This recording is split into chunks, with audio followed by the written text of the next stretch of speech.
Oh, is it freaking out?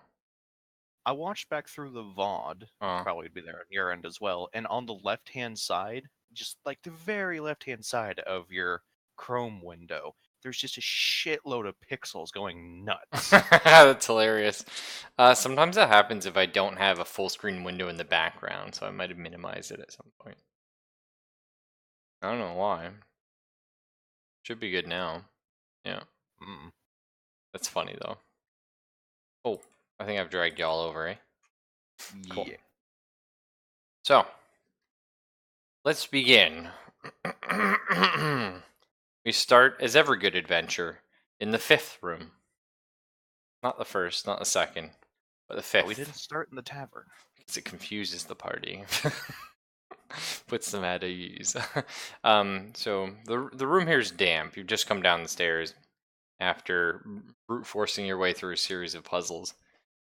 But the room is damp and cool, and a fetid breeze, or fetid if you're one of those people, breeze comes in from the south. Mm-hmm. A breeze means a way out. True. True. It means many things. So, the question is, are we going to rest up, have a little chit-chat, and refresh our spells and whatnot? I would say rest. Probably. Little 8-hour naparoo. Do we have any food? Yeah, we got rations. Do we? Oh, I brought rations. I got rations. Oh, do you have enough to share with our human and elf companions? Is Oh, the food sure. even Oh. compatible with humans? No? It's mealworms. I'm fine. I'll go hungry. What the fuck am I saying? I'm a summoner. I summon food from the void. I'm sure If you. someone has a small demon, it's very pissed. Time to cook it. I breathe and eat the ether. You're going on the fire. Yeah. So, the big question is, do we feel up to a little bit of role play tonight? Not normal role play, but like the kind where we sit around a campfire and we talk about days long gone. Mm. We'll get there. We'll build that comfort up.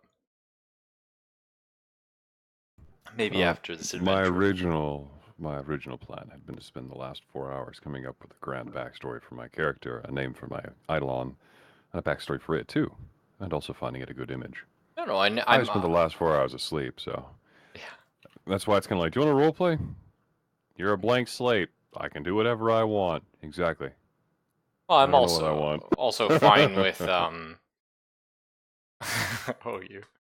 also fine with like doing that when we get to the first tavern after, and we buy a round of drinks for each other and just sit there. That could be another good spot. So it's fine though. Fingers crossed we'll be able to finish this session tonight, and then I'll be able to go to bed and still get a bit of sleep in before work. So, I don't know if you guys can see, but I've got your health now on your characters. I can see mine, I can't see other people's. Okay, cool. So I see all of yours. If you click on someone else, does it show you their health or no? You can't click on other people. If If you don't have access to move the tile, you can't click it. Okay, well, that's probably fine. I mean, we'll all just know our own health anyway. So, Origami, roll 1d4 for me. That's how much health you're gonna heal back this eve. It's not the best number. It was the worst of times, it was the worst of times. So we've all eaten somewhat. Anyone that cast a first level spell? I think nobody. Mm-mm. So you would get it I back. Oh, you did, right? Your Sonic Scream or whatever it's called, Song of something. Angry reading. What's the name of it? Yeah, look it up. Oh, it doesn't really. Shadow something. Ooh, yeah, Song of Shatters. No, Shatter Song. I don't know. Either way. Shatner song. So you can now cast that again, Origami. Borrowed, of course, you get your bomb back. That's Piku. Yeah. And either way, here we are. We're down in this room. It's damp. It's cool. It's dark. And there's a slight breeze coming from the south.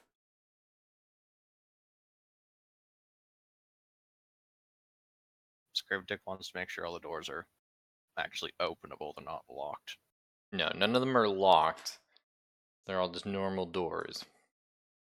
Are any of them barred? Huh. Wouldn't Yes. that be something? Go back upstairs. God damn it. They're the door to the east has a like a bar across it from this side.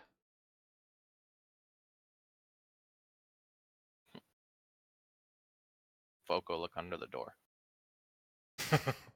Is there a gap I could look through? Sure. Yeah. We'll say you can look into that room. You don't really see too much. We'll reveal a small amount of it. Or I see something like this.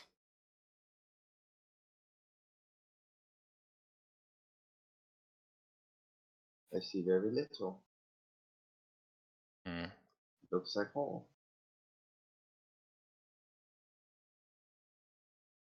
It looks like it was mostly a library of sorts. They spell book. Spell book or regular book? I don't know. I'm not mage to know what book is. You know magic. Do magic. Yeah, but magic to make you go away. Oh To shit! scare them. Shots fired.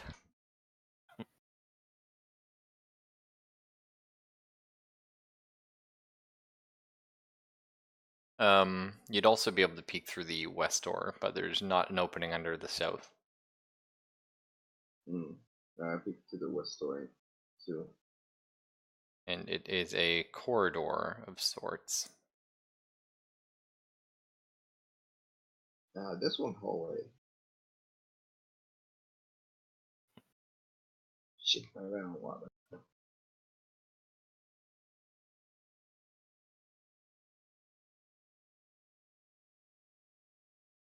I need this water real quick, like. I don't know if that was in character or out of character. It was so good. Hmm.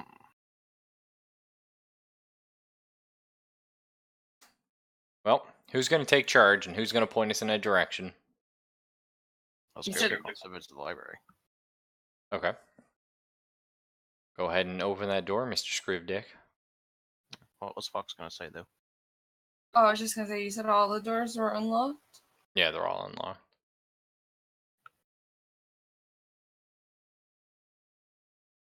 Welcome to the library. It's mostly remnants of what could have been a once pretty good library. You can certainly tell that this is more of a king's bunker than it is like an actual fortress, at least at this level. So this would have been like the king's sort of, maybe like a study where he goes to do some of his book work while under siege or something like that. Unfortunately, it looks like most of the important papers have been either destroyed, torn, or removed from the room. Go ahead and give me a perception check if you want to find anything interesting. Of course, Script Dick wants to find things. Alright, I'm back. My day, miss. Script Dick's in the library looking for books. Not very well. Any good No, book? not great. At least it wasn't a 1. True. Fox got a 1 yesterday and saw a ghost. Ooh. Spoopy. Can I have a look around and see it on the library? Sure, yeah. See if I notice anything. Hop on in, my friend. Nothing I think if one more of you were to pop in and search, you might be able to find something. If you roll like Uh, half decent. is there any books on different music songs? What? Wrong button, but all right. No, unfortunately, nothing on songs. Although, now that you mention it, there's a bunch of fun pictures on the wall, sort of painted on the stone. And it just shows 3 dwarves wearing tabards associated to a couple animals. Maybe you've heard of them, maybe you haven't. And it's just sort of them walking into a room with a giant compass. You know the star points on a compass. Mm-hmm. Giant one of those in the center, and it's a 3-panel epic. They come in the room. One of the brothers falls, and everyone laughs at him as he like slides down the side of the room. And then the third panel, it shows one of them leaving the room and 2 on either side. I draw these down on my book. Okay. Fox, you want to come in and give a search? You see some more ghosts? Hell yeah. You don't have to entirely. Oh my Jesus Christ. She sees some ghosts. Well, as Delia is. What is it, Delia or like Delia? Delia is fine. But is that how you imagined it pronounced? Honestly, I don't even know how it's pronounced. Oh. I like the name D. Delia, so I'm down with it. The name is D. D. Yeah. So Delia uncovers a small tome on the floor that everyone else seemed to have missed, in and amongst Or the stepped on. garbage. Or stepped on, yeah. It's written in a strange language. To Delia anyway. And it sort of immediately seems somewhat magical to you. Can I use my bardic knowledge? Sure, yeah. Oh, okay. Well, you can determine if you. I honestly love bardic knowledge. It's probably one of my favorite skills because it's such a. It is a Hail Mary, which are always exciting, but it's a great way for the DM to give small amounts of, not necessarily overly useful information, but just small amounts of fluff out, so that the party can hopefully figure something out. But either way, so you can tell immediately, goblin, which strikes you as somewhat odd, but this tome is at least written in goblin across the cover and the spine. And it looks like, much like most goblin, it's written quite childishly. And the other thing is it definitely is some sort of arcane spell book. Goblin do magic? Would I be able to do like the spellcraft roll on it or no? Absolutely, yeah. So your spellcraft bonus, I believe, is 8 or something ridiculous. Yeah. So that's a 19. What exactly are you trying to do with the book? Figure out like what it's all about, I guess. Oh, okay, and that's fine. I just wanted to have an idea of your intentions. Are we gonna? Or if it's like cursed or Sorry. something. Oh, Is it or if it's like cursed or something? I wouldn't do that. So are you Not like yet. thumbing something through it and trying to discern page by page, or? Well, kind of just the general feel of it because she can't read it. So Yeah. So you thumb it open, and you feel a sharp spike, like a jolt of electricity into your thumb. And the first page rewrites itself from Goblin to Elven. And it says, and I quote, "Property of Nilbog. All those who are not Nilbog, reading my book, are so doomed to a horrible, painful death." Sincerely, Nilbog. Roll perception, everybody. And also potentially initiative.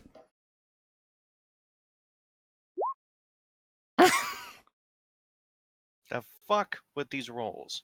Well, that's fine. So let's do... I really needed to figure out how to make it like borrowed, where it says plus whatever your modifier is, because I'm just rolling straight dice. On the dice roller, but below the D4, D6, there's advanced roll. 1d20 plus minus. Hmm. Yeah, either way. Here's our sort of temporary. Well, origami for sure.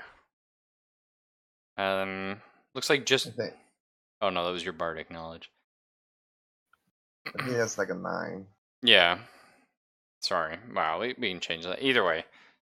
The ground erupts as sparks fly out of the book. Oh wait, that was supposed to be an initiative roll? I thought it was a perception roll. Well, it's whichever you like. Well, 'cause, I mean, if it's initiative, I have a +4 on that.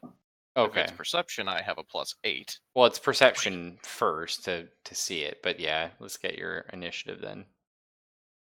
Okay, so. And before much worse roll. Oh, and before, much, much worse.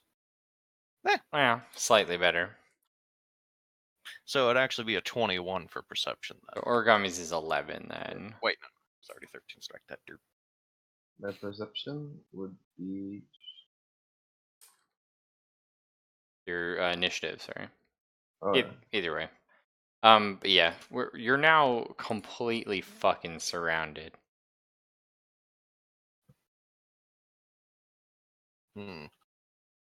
Surrounded by. Masses of crawling centipedes skittering towards you.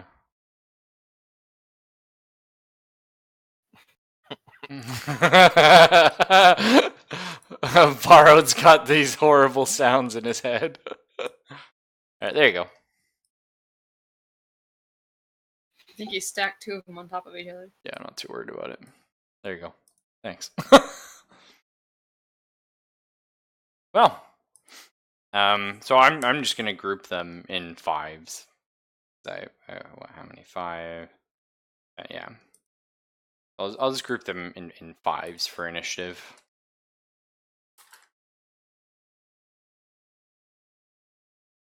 Okay, so not too bad. Not too bad. All right. So, the first thing that happens is the first group is just going to rush whoever's closest and start tearing into them. Hopefully, anyway. So again, I'm just going to roll them as a group. So even though there's, it just looks fun to have all these guys here, they're effectively just going to be fighting as groups of 5. Because they don't really... Is each one of those a group of 5? No. You can just imagine them as, here. Stack them all up.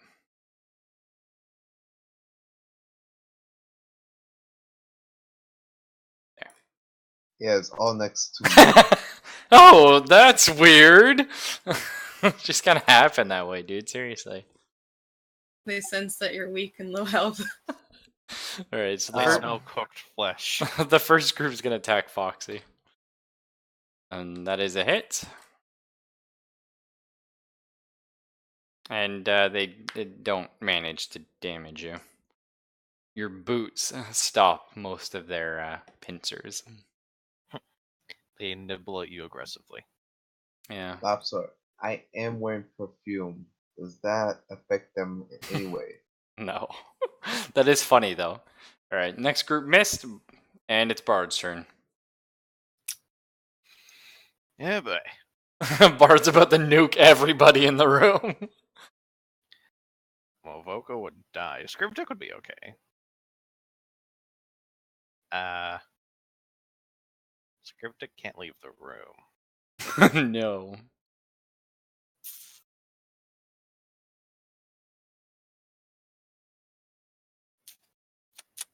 Oh boy.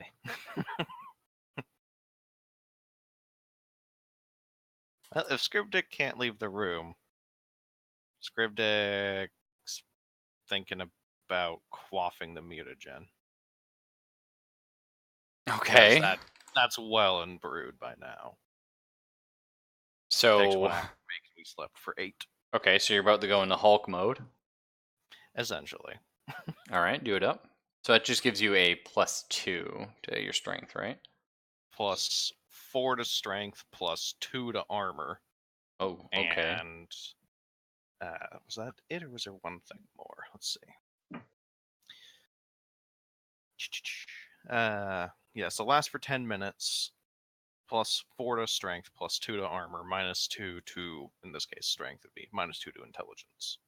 So you basically watch the old wizened, wow, okay, just the old rat drink this potion and his muscles get visibly larger. He probably even stands up slightly taller. Oh. Oh, what's this? So what's our plan, buddy boy? Plan is stabbing noises. All right, give me a roll. And which group are you attacking? The north or the east? The ones in the way of the door. Okay. So, let's see. So that would jack my strength to a 15. So that means what? I have a plus 2 to hit? Yes. Okay. That's a hit. Give me some damage. Does strength also affect damage? It roll on does. Weapons? Okay. Strength's pretty good. Yeah, strength seems pretty good. Yeah.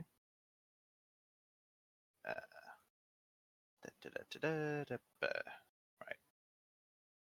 Not super duper well because, well, normally Scriptdick's not very strong, so he has a dagger. Still a 4. It's still not too bad. You cleave on the centipedes. You just go right through them, just tuk tuk tuk tuk tuk, and take all 5 out with a smash. All right, so we're on to Origami or Zelphus' turn. Whoever would like to go first. I like how I'm still outside the room. I, It's just kinda like- Technically, you were supposed to be in it, but it's fine. Oh, Well, you were searching In that case. at one point. I jumped. No. in that case, let me move myself over.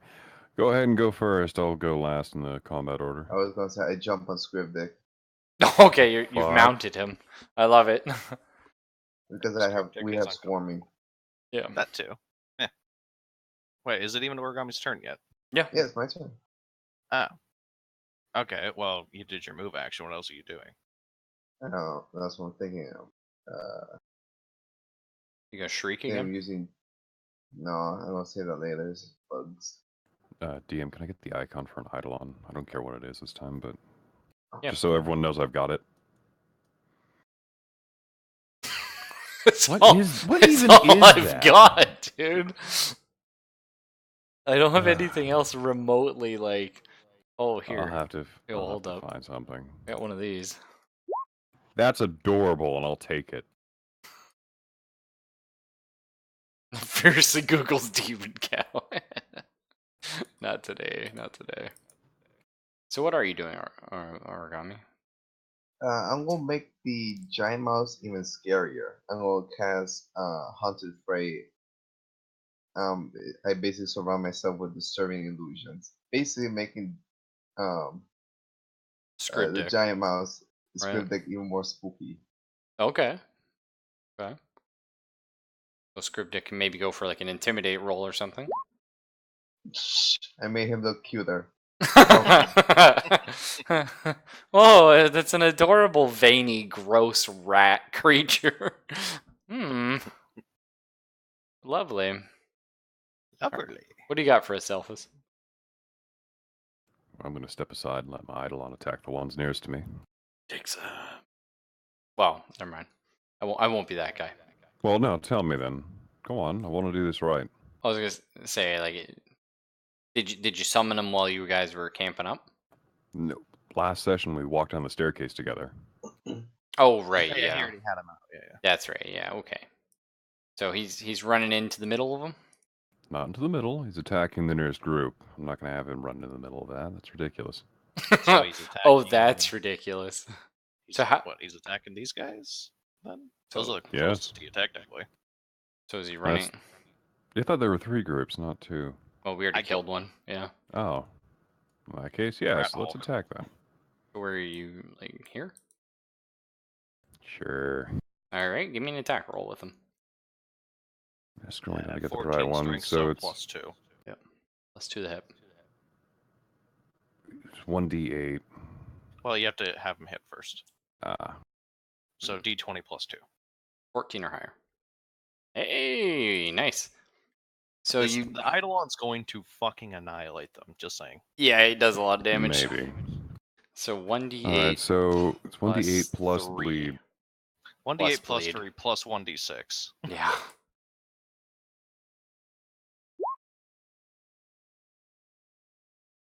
Okay. And there's the bleed damage. So he just gobbles him up. Just Little Red Riding Hood. At least you don't have to feed the Eidolon. That's true. Being a creature from another dimension does have its benefits. All right, Foxy, your turn. Use my puny little ray of frost on the other ones.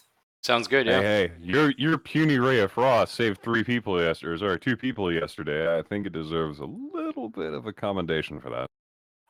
So do you need the roll for that one for ranged touch attack or no? I don't know. So it's in your pictures. I'll bring it up on my phone though. The elf does fucking finger guns and blue. Yeah, Oh. I love it. Yeah, ranged touch attack. So you just gotta roll and hit 10 or higher. Roll d20. Well, a bolt of cold flies across the room and hits the wall. Which, to be fair, there was only 5 targets. So, you know. You knock some books off the shelf. That's right. Froze a book up. It's now in a block of ice. Alright, well, Borg, your turn. Excellent bludgeon weapon. It's whose turn? Borrowed's? Mm-hmm. Oh, to the snot group. To the group of centipedes that we killed. Was that the one that was supposed to go first? Yep. Okay. I think Scrivdick's just gonna go stab them again. Okay. Now, are you carrying your mounted companion with you? No, Origami was using swarming, so he was able to occupy the same square because Well, he said he jumped on top of you.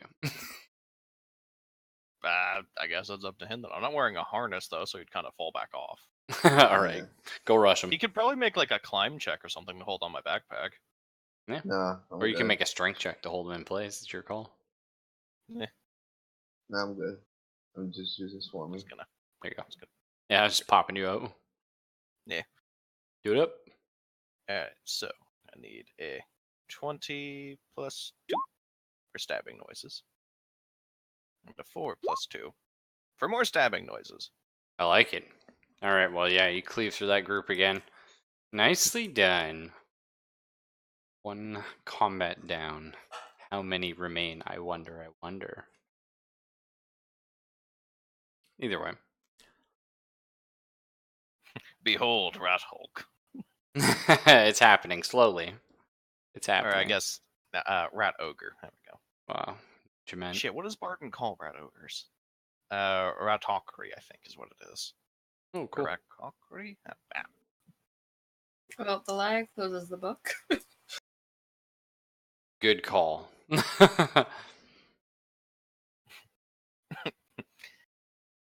Scrivdick's gonna go take the book and stuff it into his, well, one of his many sacks.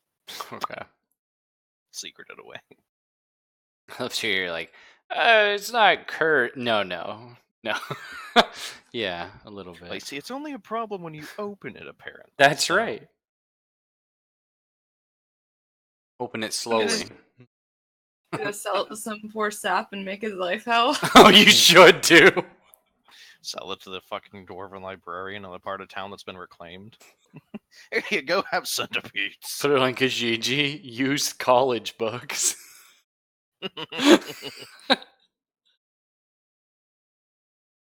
Yeah, it's a Dwarven to Goblin translation book. See, you touch it, no, look, now it's in Dwarven.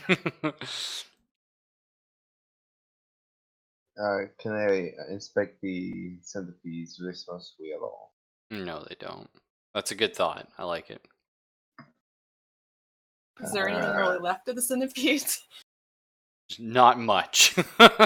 I mean, a Are they chunk of them were eaten, so. Well, I mean, are the rest of them edible? Yeah, I guess so. Maybe for the rat folk. I mean, centipedes are known to be venomous, but I guess as long as you're careful what you eat. That just means, like, take the head off. Oh yeah, I want to see if I could take the head and see if they match the bite marks of the other unfortunate folks. Oh, they don't, but that's also clever.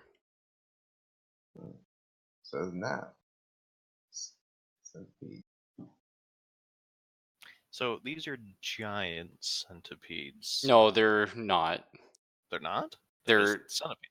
Oh, they're just well, they're large for a centipede.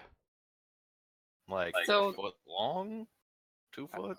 No, like yeah, like maybe 1 foot. Hmm. Yeah, we're not talking anything too crazy. That's why they couldn't even chew through your boot. Can I ask something out of curiosity? Yeah. Did we overkill the centipedes? With a You have now gained +20 against all insectoids and centipedes. a couple of those hits were overkill. one of Well, them. to be fair though, Rafa, let's be honest here. Sometimes when you say, "Oh, it's a horde of centipedes," it could be an actual horde of real size centipedes, or it could be burrowers from the deep. Drums in the deep. That's later. All right, I'm gonna go climb out of that pit and kick those doors in the face. I'm not fighting that. All right. Nope. I'll pass, thanks. Find your own damn king. Well, it's not He's your optional. ruler. You lost him in the first place. Get off your ass. He's not our ruler, he's our measuring tape. To be fair, you did sign. He could an be your agreement. abacus for all I give a shit. You did sign the paper. At bloody knife point, I'd like to point out. Oh yeah. Pretty sure in any sort of legal binding argument. So he pricked your finger and signed you directly onto the paper. Correct. And you did this unwillingly. Correct. Well, does your the lawyer? the dwarven court's going, yeah, that's totally binding. Well, dwarven courts recognize, as most good courts do, Deus Ex Machina. So tough shit, really. That's when the voice echoing out through the stones, the very air around you.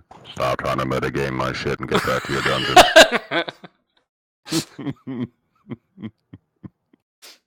Gee, thanks, voice in the sky. I pray to Pelor for healing. No, it's just me, fucker. Sorry. There it goes up. Not today.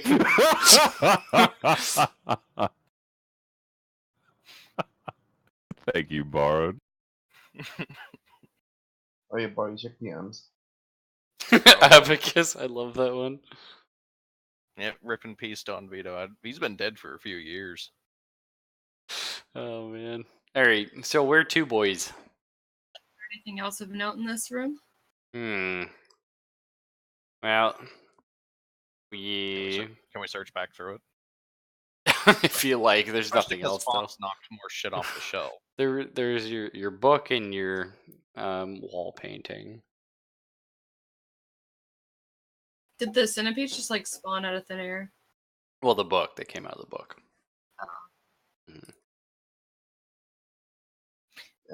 Can I do I shake the sense- book and hear if there's anything inside of it? Like if it Any has more anything centipedes in there?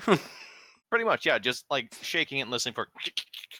No, you don't hear anything. But I mean, that's Scrib Dick fun. hungry? Sorry, you're saying? I was just thinking Scrib Dick's so hungry. Take a box of crackers, keep shaking it out. Well, I mean, if you put like a cauldron of boiling water on a fire and then just open the book over top of it, Hang on, we got a plan here. It sounds like Scribdick now has infinite food. Scribdick don't need trail rations, has book. You eat books? Yes. I mean, I'm okay with that. Question: does my character sense like animal rats?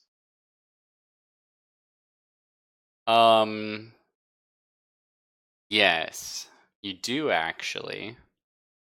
And you sense they're afraid. Can I like small like the proximity? South and far down. Sunny bad on the south side. Very bad. Wait, which way was freedom? Because that way's safe. South. South was where it had the air That coming I from. know, I was just joking. Okay. So, 2 doors, infinite choices, 2 actually. Scribdick wants to go poke the mural, see if it's like damp, wet, like if it had been painted within the last X days. No, it Or looks if like it's it's old as pretty shit and old. flaky. Yeah, it's a little flaky. Is there anything behind the flaky bits? Just stone. Yeah, it was painted on the stone, so it's not really like preserved that well, unfortunately.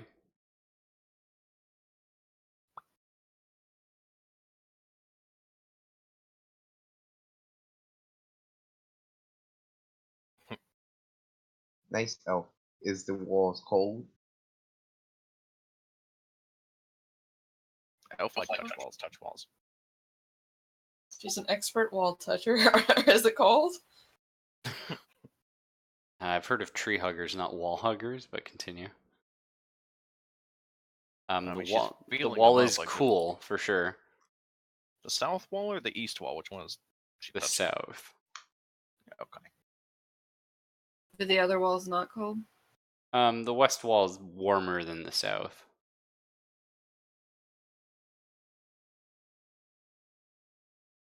Scribdick said go south. Follow cold. Okay. You opening the door? If nobody's telling Scribdick to stop. Well, well, well. Welcome, gentlemen, to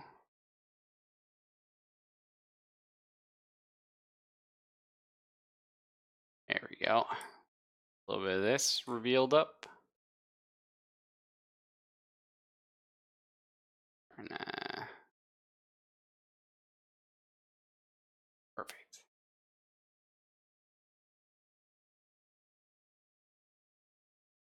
Trying to get like the outside, you know what I mean? Because I would hope you'd be able to see the walls.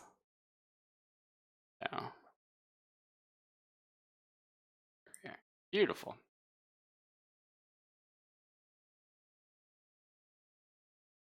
Is that like a big open area with a bridge? Yeah. Do you like my art? I think I did pretty good. I think you should stick an F in front of it. It's a bunch of fart. So it's a 100-foot drop. There's a large river running underneath. Of? Shit. No, it's water, I think. Oh. Hard to see. Like I said, it's like 100 feet away. But the river is kind of like yay. This. And then the rest of it's unfortunately just, ground.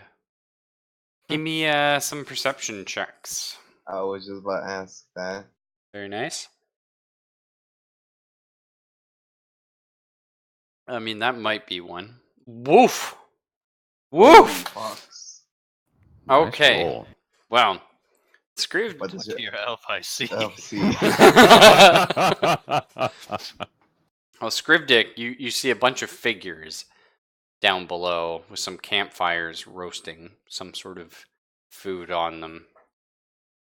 Scribdick make out what the figures are? Delia can with that fucking crit. They're small, ashen green skin. They have elongated arms, suited for climbing. They seem to be clad entirely in leather armor. That's all dark in coloring. And they mostly seem to be armed. Spears, short swords, bows and arrows. So are they Goblins, on then. our side of the river or the other side of the river? Yes. They're on both, though. Okay. But the larger portion is on the south side of the river. Can she see what they're cooking? Oh, fuck, I'll give it to you. It's rats. Like regular rats or Yeah, just normal rats, not rat folk. The triggering. Scriptic was about to start fucking chucking bombs down. Collapse the cavern. Scriptic has a plan. Scriptic's very I don't think carefully. Scriptic should go across that. Scriptic, you're gonna have to make me one of those stealth rolls that you're known for. Scriptic can't just walk across the middle of the bridge. No, unfortunately. Angry What do chittering. you mean I can't? The bridge is 10 foot wide. Gonna It's a 10 collapse. foot wide rat. If this bridge collapses, dwarves suck more than Scriptic thought. Would you rather you roll stealth or I roll perception times 100? I'm just kidding. I wouldn't do Sure. that. No, because what Scriptic wanted to do was come to right about here, put his arms out over the edge, and then just rapidly open and close the book to dump centipedes on them. I was just about to say to use the book. All right. Okay. Give me like you got +6 onto your normal stealth bonus. What am I trying to hit here? How about that? Scriptic's like a Intriguing. ghost. The party's Scriptic is a ghost's fart. so the party's all like looking down, like, oh, what are those things? And they look up, and Scriptic's across the fucking bridge. They're just like, what the shit? All right, so you're dumping centipedes. Yeah, just like my arms, like pretty much laying on my stomach, my arms overstretched off the edge, so they only see a couple of skinny twigs if they look, and just open the book rapidly. Just Well, echoing throughout the cavern, you hear repeatedly, "This book is the property. This book is the property. This book is the property." As 200 centipedes descend from the heavens.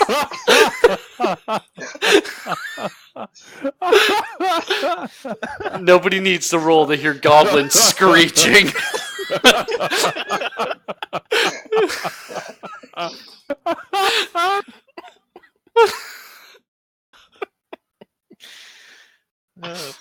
You might want to hurry before they look up. Scriptic's hiding back on the center of the bridge, like I'm just laying in the middle of it, just not gonna move. Is anyone else Like, gonna unless run they can see- across? Unless they can see through solid brick, they don't know where the hell I am. You said there was. All right, what do I have to roll to walk across this 10-foot wide bridge? No, nothing. It's a 10-foot wide bridge. You're good. Well, in that case, we should probably go. And, well, nicely done. Yeah, because like I even have if to somebody, admit, like, Scriptic, that was quite brilliant.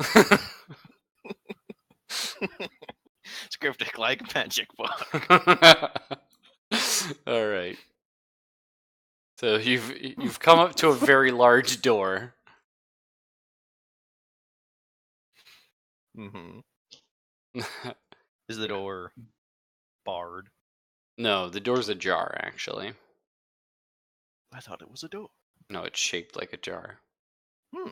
No, it's just a jar. Open somewhat. Can I What's inside the sneak room? my head inside? Just Exactly. look around. Or use the mirror to look around. It's a large, empty room. Torches are on the walls, just in case you're curious where. Wow. We have torches like so. Those are some tiny damn dots. Sorry, it doesn't really matter though. Yeah. In the center of the room. Oh, no, hang on. No, hang on. It's this one. There we go. And before that's not center. That's a band. There's a large compass symbol. Hmm. All right. Can I do a perception check for like traps and shit like that? Sure. Ooh. You notice that the floor is slightly tilted. Hmm. So like, uh, what was it?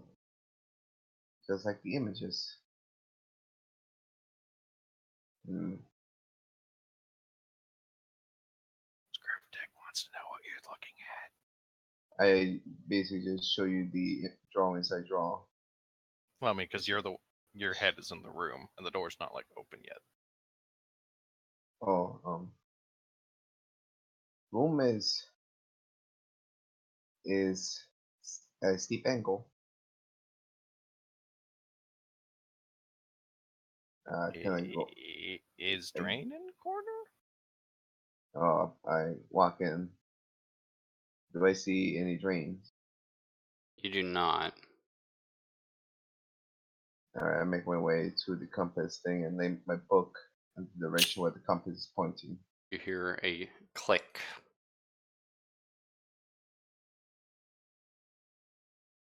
As of yet, nothing has happened. Well, I think I did something. Hey guys, this room looks trapped. I'm just gonna walk into the middle of it and stand on that weird thing. Ah, fuck! Well, of course, I throw them the rope that I have. Elf, go save Rat. With the rope, so we should all pull to get her out of there, right? There's no chance Voco weighs 15 pounds, right? It's a Or Wow. 5 over pounds. 20. No, I was gonna say the fucking mage hand him up. Oh, that would be some shit. That would be some shit. Continue though. I think doesn't first level telekinesis does that have like 50 pounds or some shit? Yeah, I mean there used to be a spell called Big B's hand, but they got rid of it because OP. Big. It was No, ridiculous. just because Big B was like a Wizard of the Coast like trademark or something. I don't know what the Pathfinder equivalent is. Sorry. So you've thrown the rope across. Yeah, and just in case, tied around my waist. Okay. Because if this is anything like what the mural has, someone's gonna slide down there. Okay. Does this door have a handle or a like a pull ring on it or what? Just a handle. Yeah. The door and handle are made out of Wood.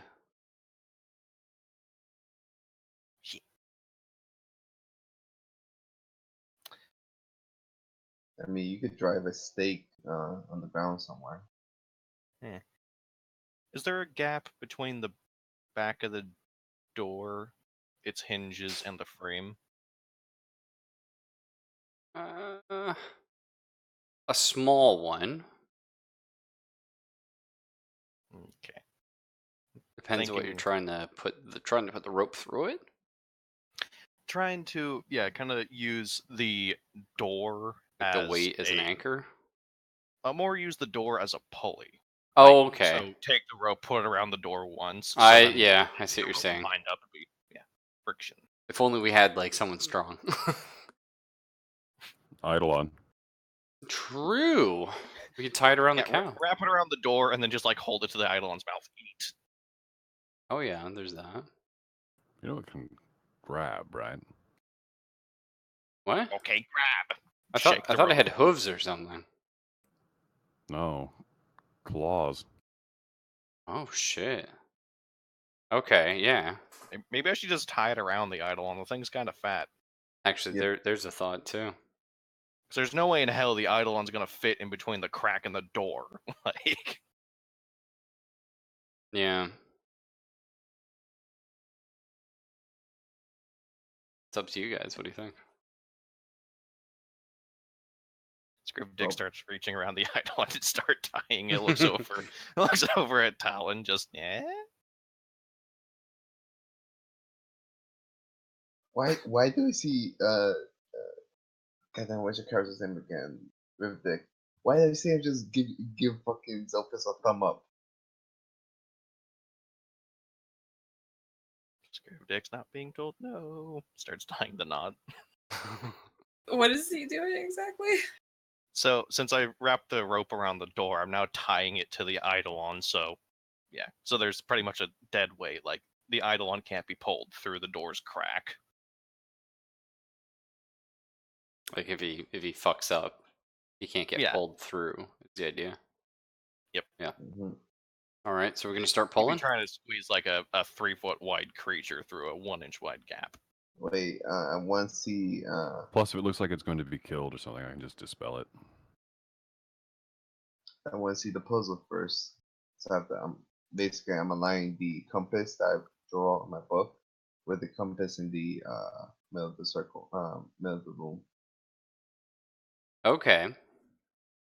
As you turn this compass, you notice the needle is weighted, and as you move it, the room starts to slowly tip in that direction. I stopped moving it.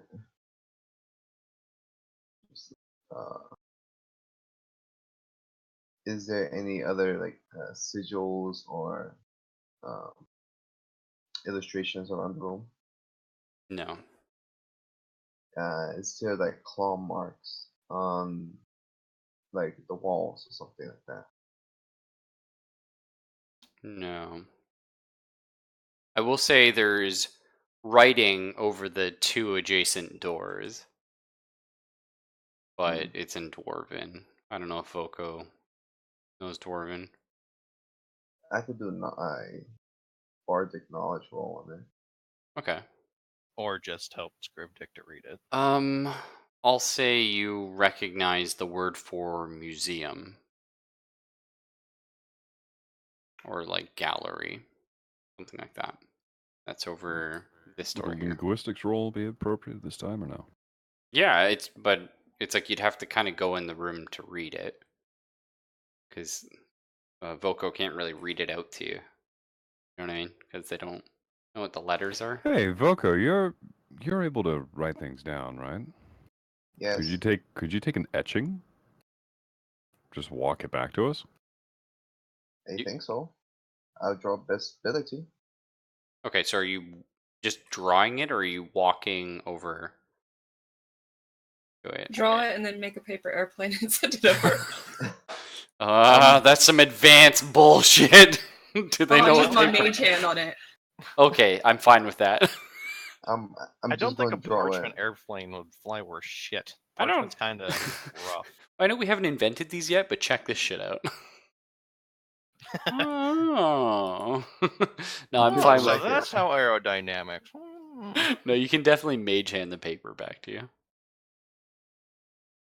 But Do you you're have just to roll for that one? you don't have to roll for it, but the question is Voco drawing it? I'm drawing it. Okay.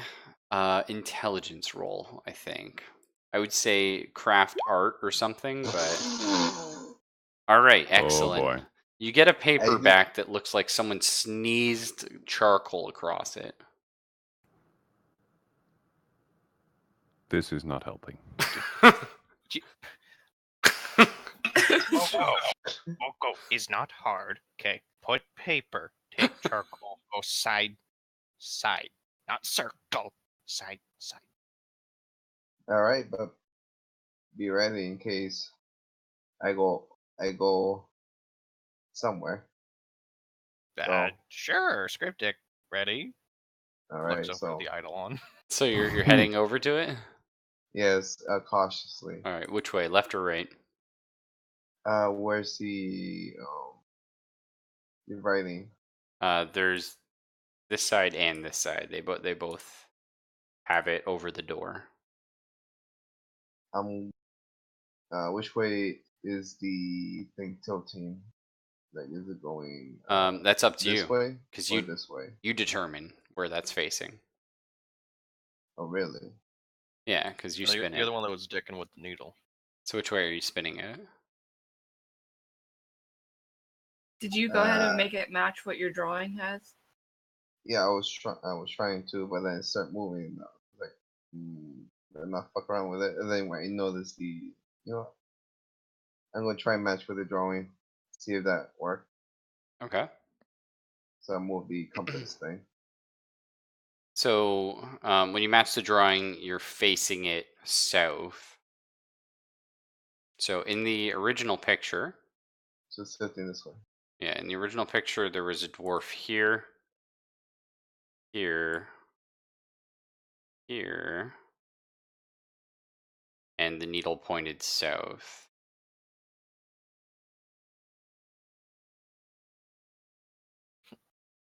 Can Scrivener lean his head around the corner and just try and read the mural off the wall? Yeah. Because I mean, like, it doesn't matter which way the door's going. I guess if it swings that way, look at that one. That way. Sure. Yeah, well, without stepping in the room.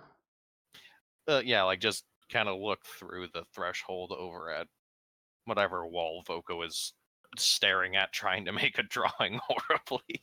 Okay. Yeah, we'll say, give me an intelligence roll just to see if you can, which should be pretty good, but just to see if you can sort of make heads or tail of what Voco tried to write, as well as match up with like the blurry writing from where you are. Perfect. So yes, you can determine throne room to the east and art gallery to the west.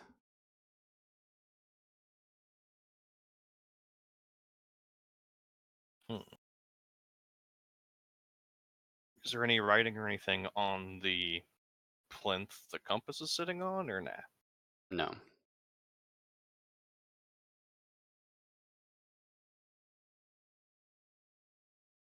So what happens when I actually move the compass to the south?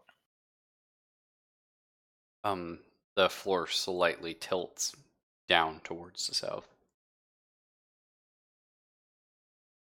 Hmm.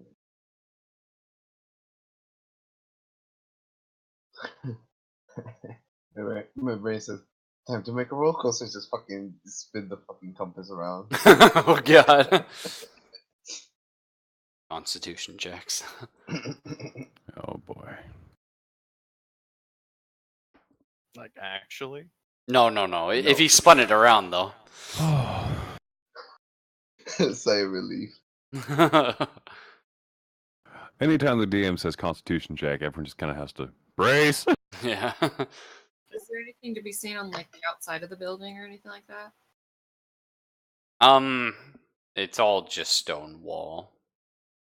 Although, now that you mention it, yes. This wall here has a dark, like a black golden sheen to the rock. It seems like there's actually extra rock on top of it, thicker than the rest of the stone around it.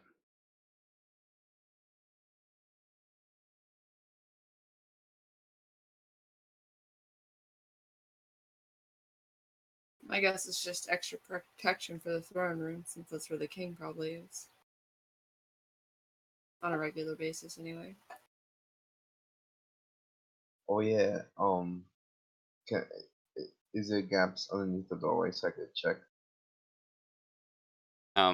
There is a gap under the one to the throne room, yes. Which one's that one? This one? No, the east one, sorry. Oh. I go try and see what's underneath them. Well, as you move that far, the whole room starts tipping towards you, and you begin to slide. Reflex roll, please. Then I tighten myself and I make it. Nice, excellent. So you do manage to catch yourself. You can either leap onto the ledge of like the door frame, or you can leap back to the middle. It's your call. Or you can yell rope. Well, she has the rope on her. Well, I'm Question saying is- like yell rope to mean to be dragged. Oh yeah. Or- I jump back to the middle, more safer. Okay. As you jump, it's still tilted, slowly starting to tilt back, and you can see underneath the floor is a nice bed of spikes.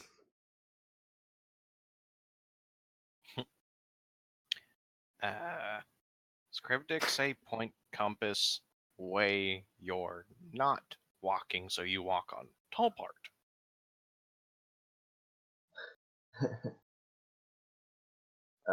Can I just say I love how we solve puzzles by having one person guinea pig and the rest stand outside and go, "Oh fuck, don't die."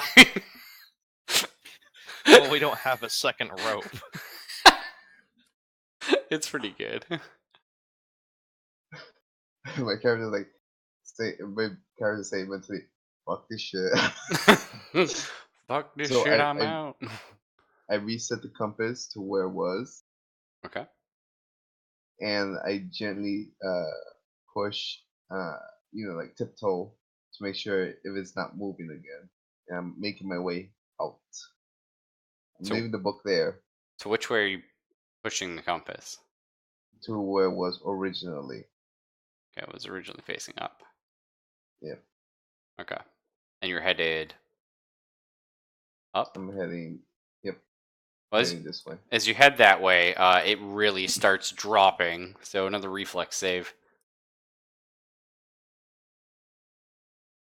Oh goddamn. Okay. We But need we need a strength I check from already- the Eidolon. See if we can Well, pull.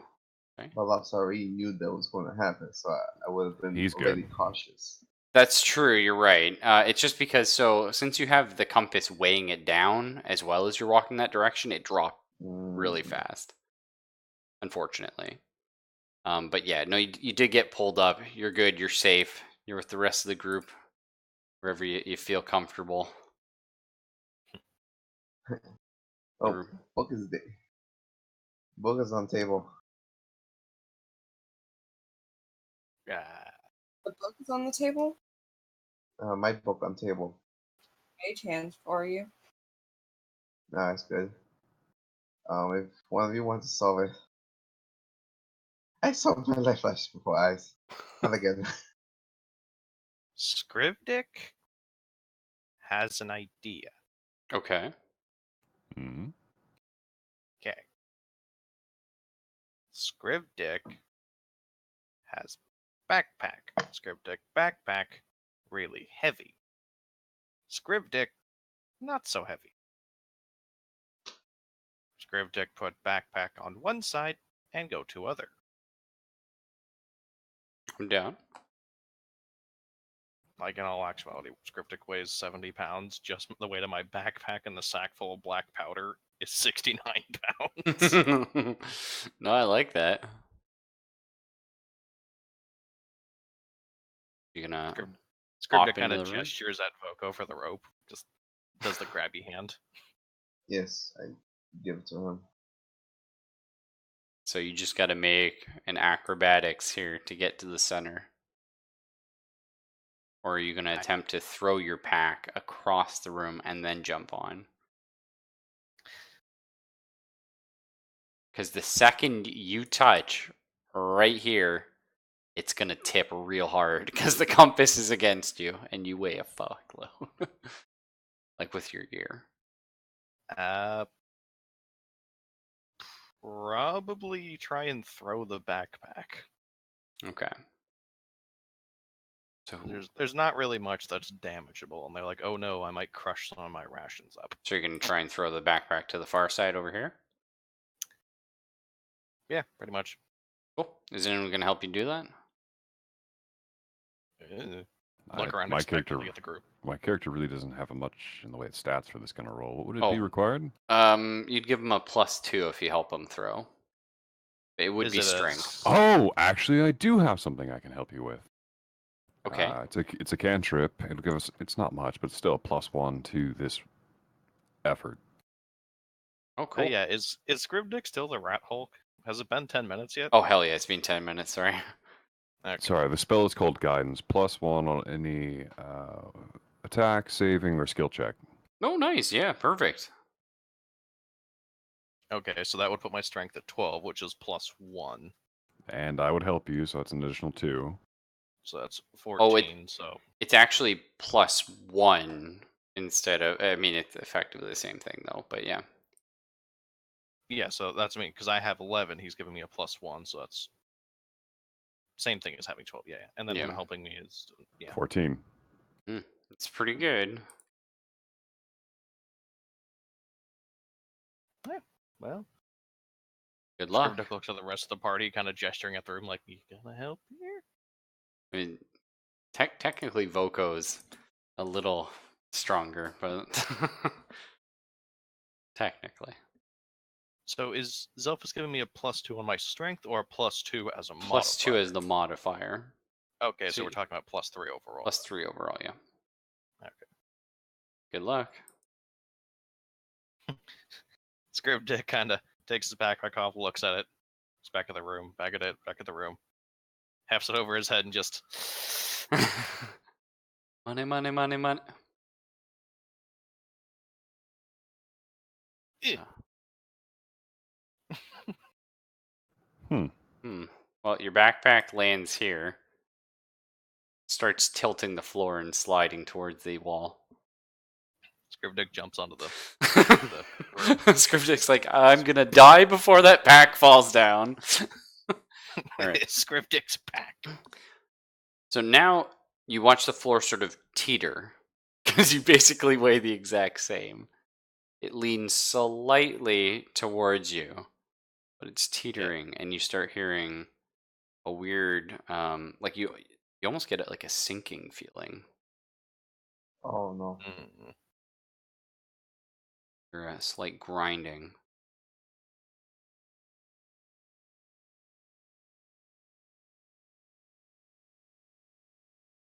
You gonna react?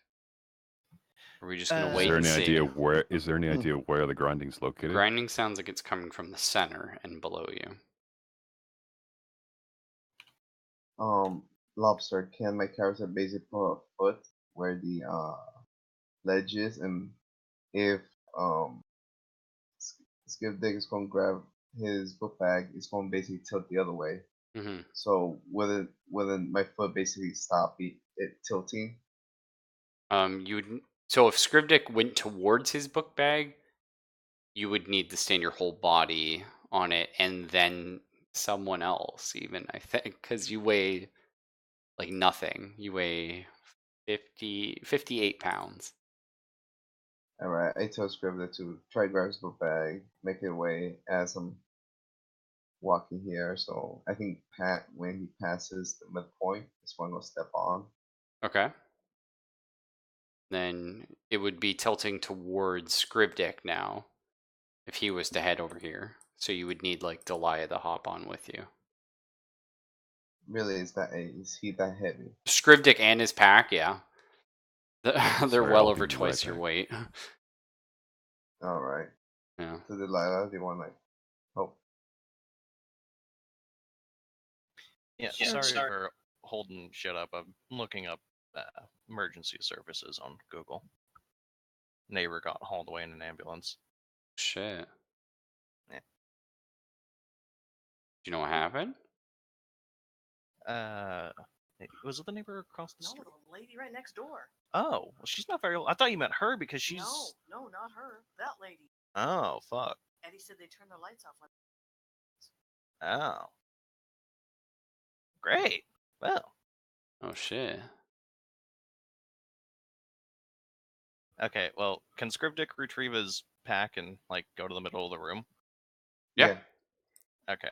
So, like, my pack is resting on the plinth, so shit's not happening? That's right, yeah. Okay. You're gonna AFK for a bit? AFK for at least a few minutes, yeah.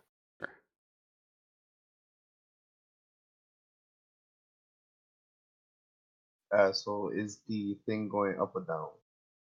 With Scribdick and his pack sitting in the middle, it's still slowly sinking. The whole platform, though. So is the compass also sinking too? Yes, the whole room, basically, the whole floor is sinking. And after about a minute and a half, you hear a click. And the room stops moving.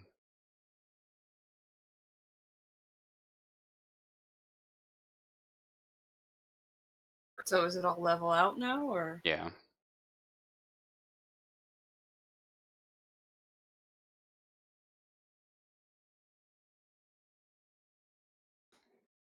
I mean, kind of sucks maybe calling it here. At some time, maybe we call it here, because I mean, Zelfa's gone and Borrowed's also gone, which, I mean, I'm not judging. You gotta go, you gotta go. Yeah, good. Pick it off here. It's As just up it like, is. I know Borrowed said a couple minutes, but I know if I was in that situation, it might be longer, right? You're like chatting with the neighbors, trying to figure out what's going on, stuff like that. Usually ends up being a bit of a process. Nah, couldn't find what I was looking for, so the process is actually over. Oh, cool. Welcome back. Yeah, because apparently there's some way you can look up, like, hospital intake and shit like that, so you can actually see, but yeah, couldn't find it. I mean, you can call them in the morning, but yeah. Well, yeah, but I don't know if I need to call the hospital or the morgue. True. Where does Elphus go though? Just fuck off. Yeah, he AFK'd as well. Well, we could call like a 15-minute break or something. People can go freshen up, get a drink, piss, whatever. Eh. If I do that, Eh. like I probably just go to bed. So yeah, early mornings and stuff. I mean, we could check a room without him potentially. Yeah, I mean, I guess. So, I heard the floor was sinking. It's set. So Yeah. like we're good now. Yeah, you guys balanced it out and it's set. It's like it clicked into place. It's not Correct. wobbling. So we have to the west the art gallery, and to the east we have the throne room. Or so they say. Dwarves are tricky. They're also very stupid. True.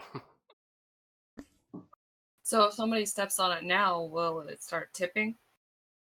I don't know if somebody steps in the middle again on the compass. It's possible.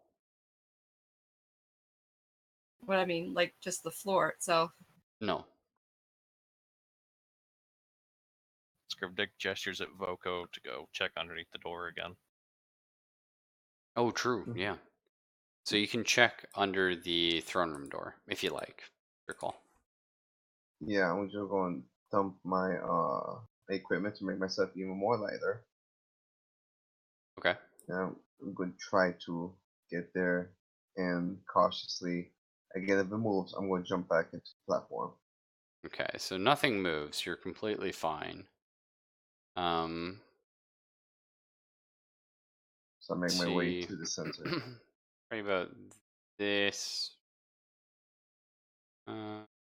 Say about this much of the room.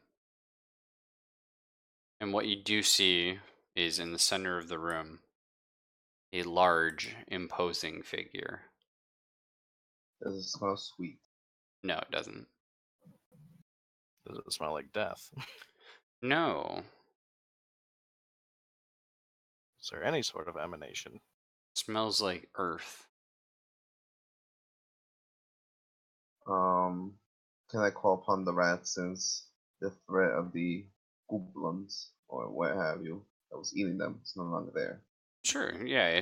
You could probably call like 3 rats up to you. Yep. I call them up and say what basically give me intel what's inside this. Sorry, I had to grab the phone. No problem. So you'd have to make an animal handling check for that.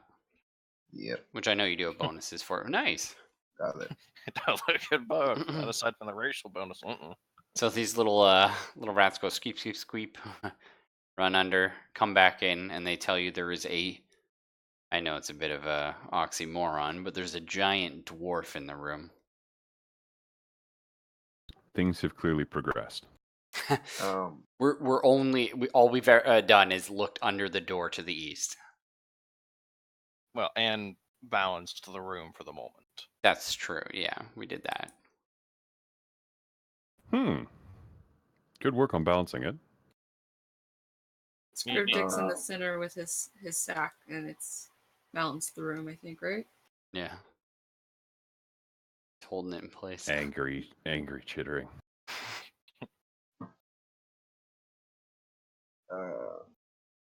Does is the that- the dwarf have like a crown or anything?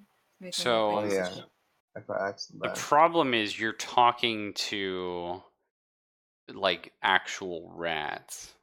Yeah, so Well, ask them if Ask they them have if there was shiny, anything shiny. else.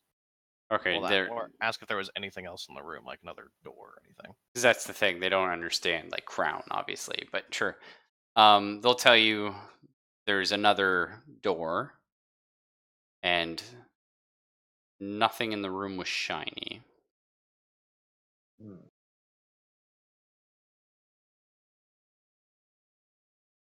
Can I ask them to go here, or you can, or is there's no gap there?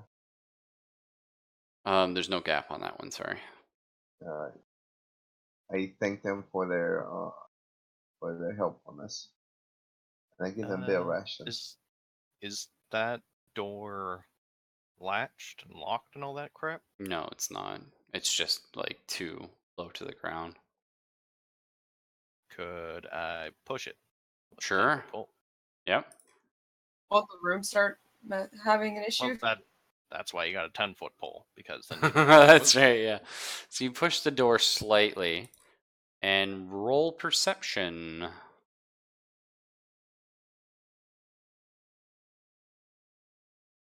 Hey, that's pretty good.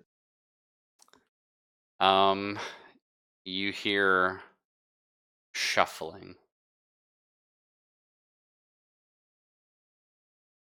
Door squeaks and you hear like a shuffle, shuffle, shuffle, shuffle. Screwdick's gonna start digging through his pouches, prepping a bomb.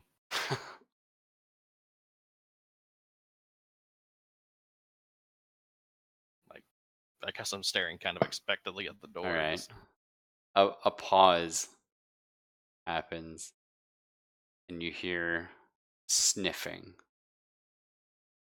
Sound of something moving towards the door.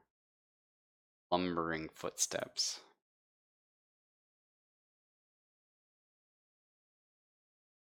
Heavy footsteps or just like long footsteps? Yes. Okay. There's a pause. It sounds like it's quite close to the door. Stops. So it stopped at the door or at the Sounds like it's right outside the door. So it stopped. Which way does the door open? Is it that Inward. way? Or... Oh, Oh. yeah. Well, okay, but inward and that, or inward that? up and right. Okay. So that means that when I pushed it, then if we had the rats come down here, they could look through the crack. True. Possibly get eaten. Are you gonna Well, call for that's the when I would rats have them, again? like down here. Well, I mean, the rats Um, should still be like in the room because they just got fed. Okay. Yep. So you're gonna instruct them? I told them they're brave enough to go there. Well, here's the thing though. Scrivdick hasn't exactly announced to the rest of the party there's something behind this door. Essentially, no one else has heard it. He's big on surprises that way. So is Scrivdick Well, gonna... is anybody else even looking at Scriptic right now? Yes, I'm looking through the door trying to They figure see out what him you all are doing. perfectly still holding the pole. Yeah, I got the pole in one hand. I got my fucking other hand cocked back with a bomb in it. Just like the pole's being held out in like fencing pose because I'm trying to poke the door. It's really one of those moments where you're going, Is there something we should know? So are you gonna whisper back to your friend Voco to tell them to let the rats know? There's monsters behind the door. Put the rats over there. I guess I do so if they're brave You enough. hear the door rats. creak slightly open. I tell Because them of the it's rats, or No. Deep baritone voice. I Which think one I- of you Woziks wants a whooping? So you send the rats over? I send the rats over and make them blitz like past the legs or where everything is moving. Okay. Oh, So- okay, into the room. Oh. Yeah, I have intel, bro. You hear a loud shout, and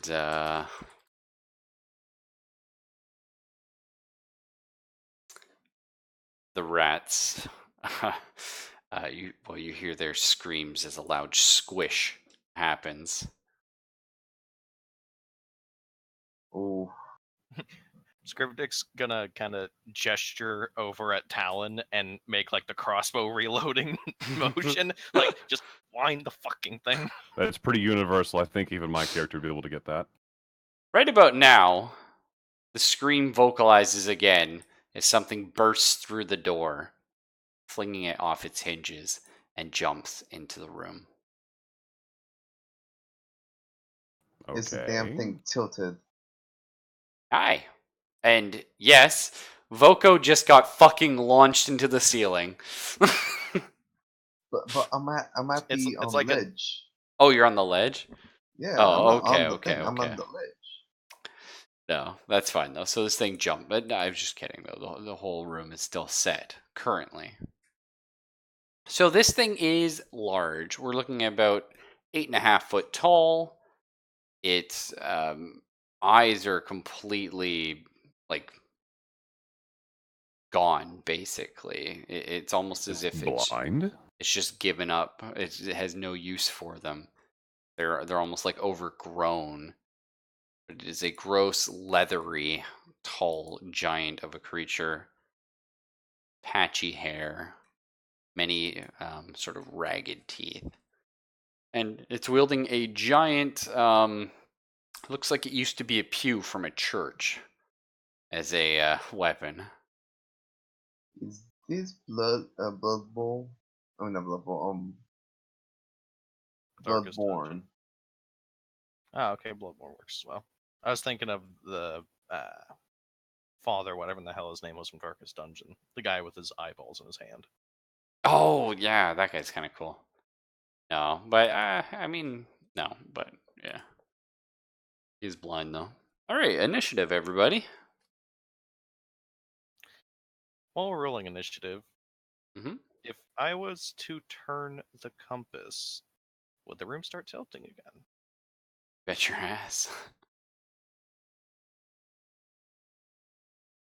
Alright. Borrowed, you gotta out D20 me. Okay. What the fuck? Screw you, D20. So let's see. We have Zolfis, Fox,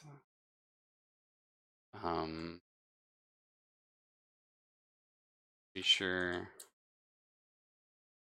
Then borrowed, then origami. Okay. So it's your turn first, Zelfis. Oh, the Eidolon needs its initiative as well. Oh, whoops. Yeah. Does it get a bonus? Not that I'm aware of. 2. 14 Yeah. dex, so 2, so 13. So it actually goes right after you do. So what's your action there? Well, before we do that, I'd like to have a little bit more of an understanding of to what kind of floor situation we're dealing with here. Okay. It's currently balanced evenly, Yes. but since Beefy here has decided to step out of his room, isn't it going to tip all of this, like, towards him? No, the floor is locked in place right now. Oh, it's locked. Yeah. I wasn't here for the lock. I just thought it was like they were all standing there going, ha ha, don't move too much. No, it got locked. Any way to unlock it? Or it's thinking about trying by messing with the compass. Well, you should have a grasp of how it works now. Just flick it off, flick it on. He can hold Sure. on to the compass, right? So when things tilt, he doesn't go with it. The compass is sitting on like a plinth, I think. There's like a little platform around it, so I can not fall when the room tips. That's right. The compass is like 0.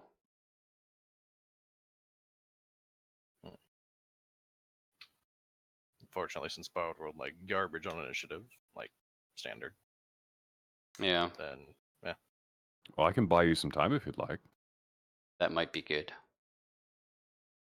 That might be real Alright, good. for level 1 spell, let's see if it works. Or the crossbow. The crossbow's not going to hold it in place, though. It'll piss it off, but it won't hold it in place. True. Alright, DM, I'm going to try and use barbed chains. You may need to walk in the room to get line of sight. Okay. Barbed chains? Mm-hmm. I remember the spell being kind of cool. I've never seen it actually cast, though. Okay.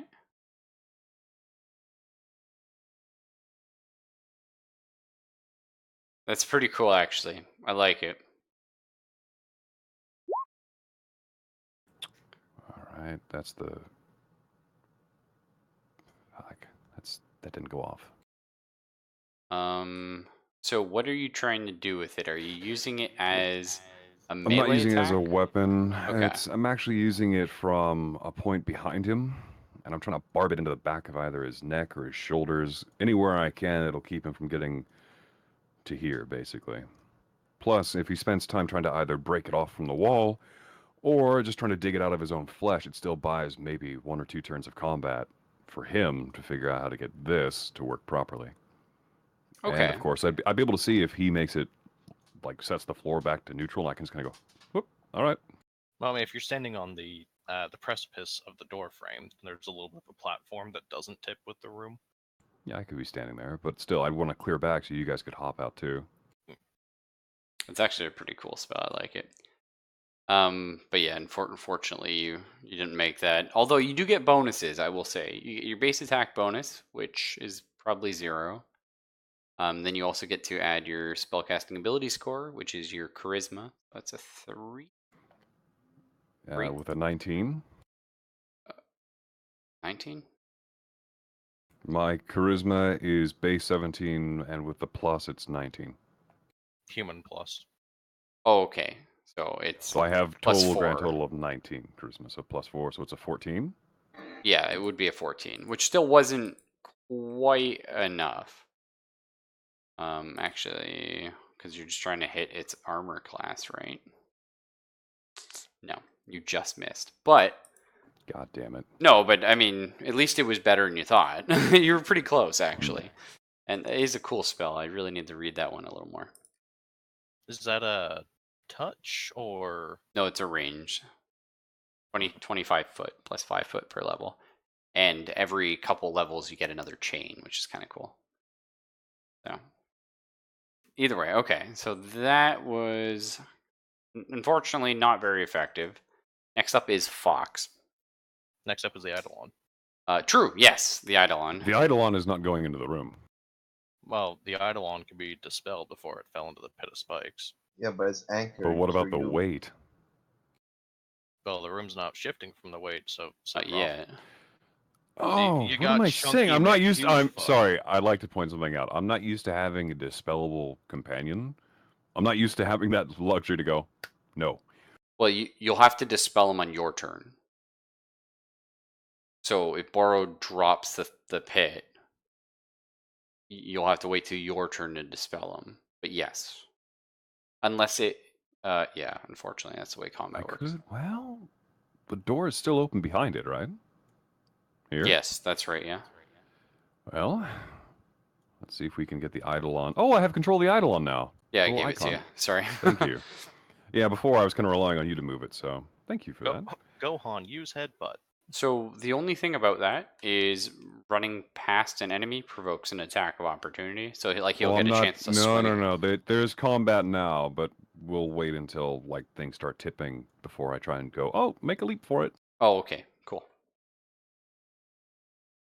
Now, again, this is just my plan, so if anyone has a better one, please feel free. Yeah, sorry. My plan is to dump the son of a bitch in the pit. All right, so you're gonna go for like a bite or something. Yes. Cool.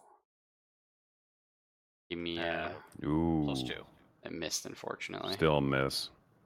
All right, Foxy. You're gonna have to step in the room, and you're gonna have to hopefully save the whole party here. And by the whole party, I mean the Eidolon, basically. It's probably gonna be the one who dies. How far Actually, away? if is he? you, Fox, if you can hit the legs with some frost, that might actually help negate some of its mobility. Yeah, 15-foot Foxy.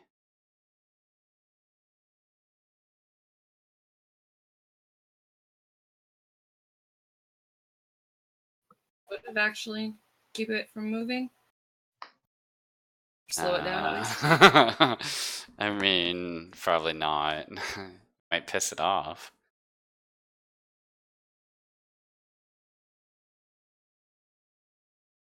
I was thinking of using the color spray, but I think that might hit your Eidolon too. You can go for it. It's up to you. Are there stalactites on the ceiling? No, but that's a fun idea. Shit. I did like that though. But would it hit the Eidolon? 'Cause I wouldn't use it if that was the case. So it's a 15-foot cone, if memory serves me. So yeah, it's either you hit the Eidolon and it, or you hit it and Scrivdick. Yeah.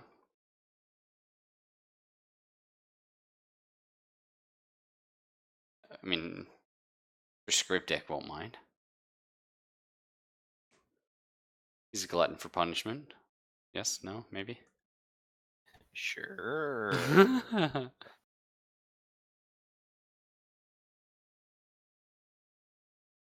Looking at burning discard because I can't remember how it works. Fair.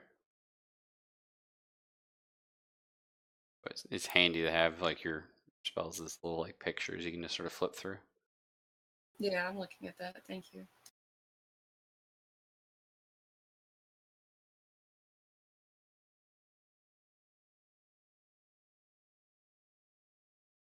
I can't figure out how it works though. So you'd have to target a metal item on him, and he doesn't have any metal on him right now.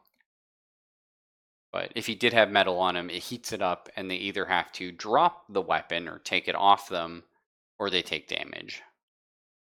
So if you use it on like someone's sword, then they have to drop their sword, essentially, or take damage. A pretty good one. I mean, color spray is non-lethal, so it may be worth trying it. Yeah, but if I hit the teammates, I could possibly make them like stunned or pass out. Well, here's the thing. So if you hit the Eidolon and you make it get stunned or passed out, where's the harm in that? We're here for it. He can fall into the pit and you can't go anywhere. But he can also get dismissed. Is there enough time for that?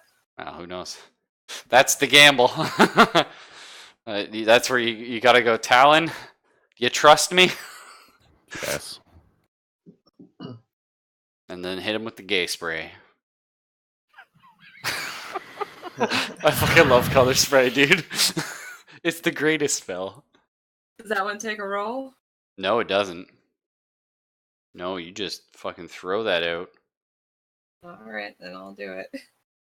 Alright, so let me just read I've always loved color spray. So a vivid cone of clashing colors springs forth from Delia's hand. Causes let's see, so 2 hit dice or less.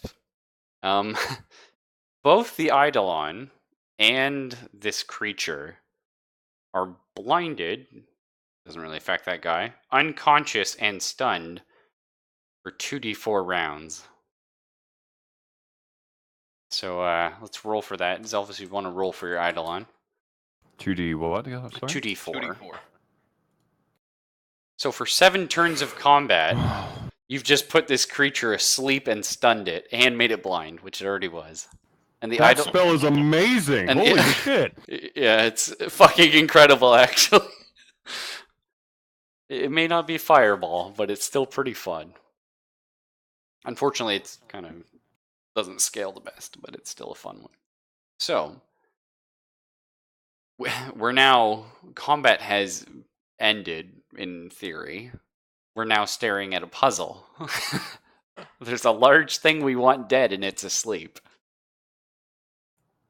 All right. Safely get out of the room, tilt it, drop it into the pit, close the door. Is that the Now plan? Perry Doggle. Excuse Yeah, me. move the idol on. Well, I gotta wake him up first. 2 turns, right? So I have to wait how long? You could walk over there and like shake him up or something. With a gentle shake, and also trying to drag it to its feet. This way. So who's Out. gonna Out. fucking rotate the compass and leave? Well, we can always do the rope tie thing again. That way, if we have to, no one's going to fall in and die. Plus, now that we know how it works, we can do the trick. Oh, it looks like Scriptic! Just got somebody take Scriptic's voluntold. pack on the way out. You I just haven't got taken the pack. voluntold, boy. I got Alright, the well, pack. like, I've still got the rope on me, so Yeah. fuck it. Like, let's do this. Alright, so you rotate it, you hop off, and everyone just watches as the whole room just shifts and tilts, and this thing slumps off and falls into a fuck ton of spikes. And it's dead. I was gonna be terrified. He said it's just angry now. Falls on the spikes, just And oh. the room slowly tilts back to a set. And I'm not going to make anyone roll for it. We just reset the room because we know how to now. And you were saying, Fox? Does the compass automatically reset? I'm just going to say we reset it because once you've solved the puzzle, I'm not going to make you keep fucking doing it. That's silly. All right. That's some Bethesda shit right there. That's right, yeah. My character. You're lucky nobody got hit by that. It probably would have killed any one of you in a single hit. Well, yeah, they have a fucking cave troll. Oh, you think that's a cave troll? Bobby, no. I mean, yeah, that was the boss. Didn't you say it was like 12 feet tall? 8.5. Like- Still not having that fight, please. I won't give you until. Okay, so breaking immersion. Nope, nope. Come on, let's go. We'll quiz the DM about whatever the hell that thing was later. No, 2nd edition D&D though. In 2nd edition D&D, the only way to kill a troll was fire or acid. If you didn't have those, it would regenerate infinitely, no matter how much you pulped it. So those were the good old days. I guess the dwarf drawings were correct. You do laugh at the end. Oh, I like that vocal. You have to have a sense of humor when you're almost dead. That gallows humor. So which way? Are we headed up towards the art gallery or east towards the throne room to save the king? Kind of curious to see what's in here. Oh, I'm scraping up the dead rats and chucking them. Chuck them in the water. No! Get your ass back here! I'm giving them a proper burial. Okay. You also realize A that there burial are at things down sea. there that can see you, right? If they look up. They're already attacked by centipedes. They've probably killed them by now. I dumped like 100 of them. All right, fine. Or I wouldn't say go across the bridge. I would say just kind of like stand here. Stand in the middle. like no, stand like there and just kind of wing them. Anyway,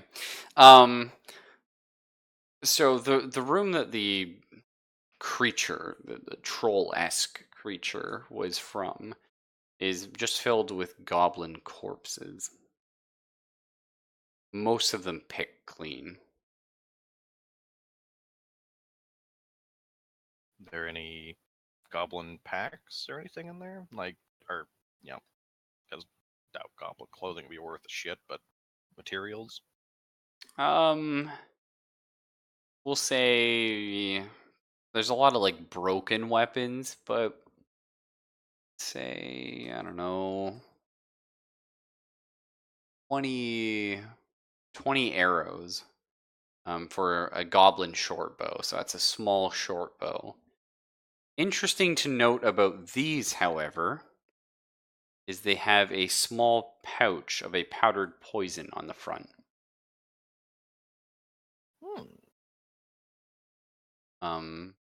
Also give me a perception check. And an alchemy check from you, Mr. Borrowed. As I'm sure you have questions. Alchemy! It looks to be like a sleeping powder.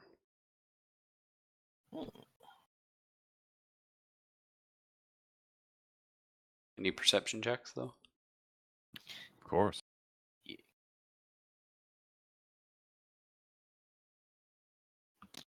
Okay. I don't see anything beyond my own skull. Our elf is like fucking night and day when it comes to seeing things. Like either the worst rolls or the best rolls. It was the worst of times, it was the worst of shit. Yeah, just it's always the worst of times. Does someone still need to be on the compass? Sorry? Does someone still need to be on the compass? No, now, no. No, you're good. As long as you don't touch it. So Scrivdick finds a receipt written up. It's printed in a very neat goblin, or orcish language if you prefer. But it's the sum of 500 gold pieces for a company of mercenaries.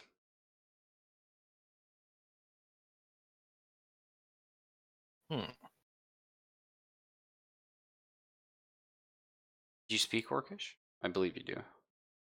I speak Goblin, I don't speak Orc. Ah, okay. Well, it isn't Orcish, unfortunately. Sorry. But you said it was written in neat Goblin. Yeah, I mean, they're similar. Sorry, but yeah, it's in a very neat Orcish, which is odd for Orcish. I believe we do have someone who speaks Orcish, though. Party. Zelphus was going to, but then we retconned that because retconned 3 it. language is not 4. We can say Goblin then. I'm fine with that. Okay. It's not that, it's super important. But anyway, yeah, so it's written in a neat Goblin. Again, it's a sum of 300 gold pieces to a band of mercenaries. Or 500 gold pieces, sorry. Band of mercenaries. Was there a job listing on there? Like, what they were hired for? No. Just 2 names, but the names are illegible. Like the to and the from are illegible. And they seem to have been scratched on in some questionable ink.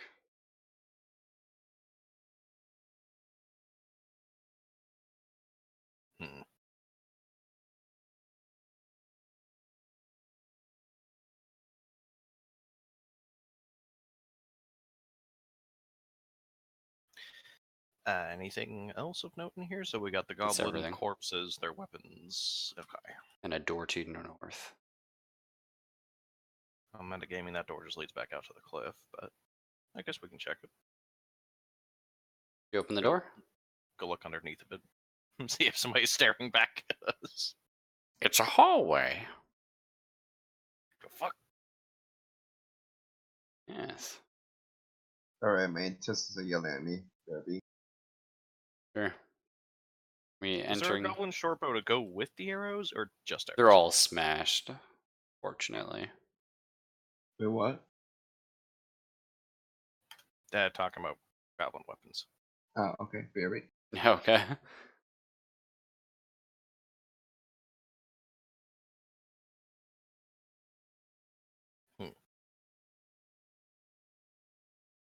Yes. Well, he must have been guarding something, I'm guessing. Well, trying to guard something. Or Troll was trying to guard from them. Also, did the Troll's pew come from this room? Or this No, is just question mark? it did not.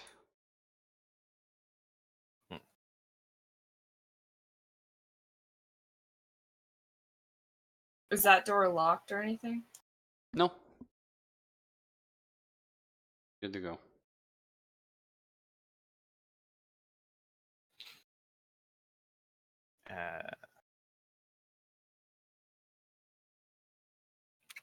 Scriptic wants to kind of go see what's inside the throne room before we go. Actually, you know what? Were either of these doors cold? No. Which one of them The had the wind coming from it, or was the wind coming from the? the wind comes from the chasm. Hmm.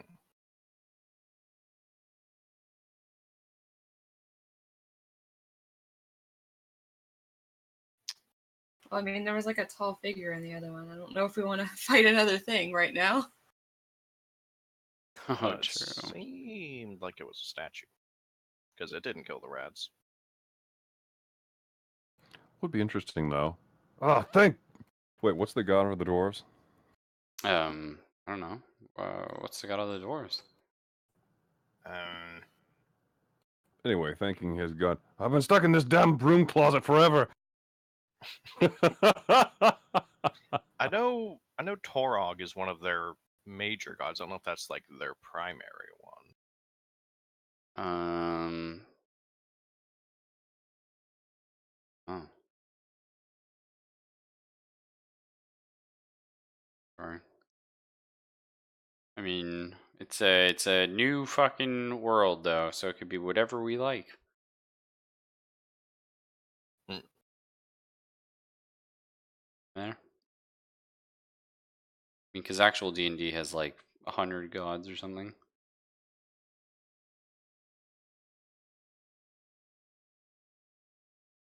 Alright, then we want to check out the throne room first, then come back here? Scriptic say check throne room, see if Mhm, King's be in the thorough. throne. Okay. See if we can save the 'Cause king. If looking for King, probably go where King sits. Sounds good. We're entering the room. I guess, yeah. Kind of cracking open the door and making sure I'm not going to get smacked by a fucking troll when I do. A large statue of an imposing old dwarf holds out his right hand expectingly. His left hand raises a massive warhammer emblazoned with eagles to the heavens. Aside from that, the room is empty, and a very ornate set of doors leads to your east.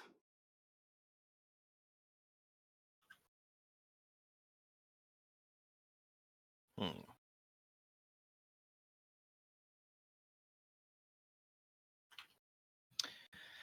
Alright, I'm back. What did I miss? Nothing. We opened up the throne room. There's a statue with one hand holding outwards, like in a gimme gimme, and the other hand's holding up a big warhammer covered in eagles. Yeah, they wanted to check out the throne room, so we all went over here. Alright. Wouldn't dwarf always have drink with them?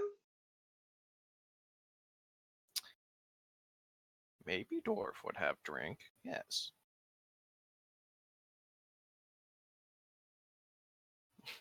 Can we try that? Like put a water skin in his hand or something, or wine skin, either or.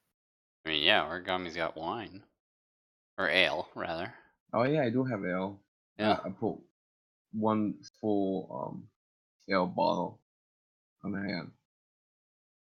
You put the ale in the hand, and there's a small shuddering. The ale disappears, and a tiny little opening underneath the statue pops open. The hand returns to its open palm. Dwarf either very thirsty or wrong answer. So it What, it dumped the ale down the hole? No. So a small, like basically a small compartment popped out from underneath the base, or at the base rather. When you put it, and the ale is now gone. It's disintegrated essentially. Oh, damn, another disintegration field. Inside this compartment is a small vial with a dwarven written on it. And the writing says, The strongest cure for the worst poison. Hangover. I mean, I imagine a dwarven hangover would be pretty fucking mean.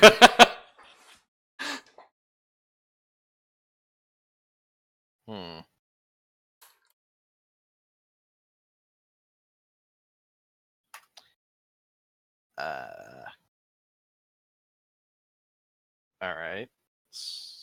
Hmm.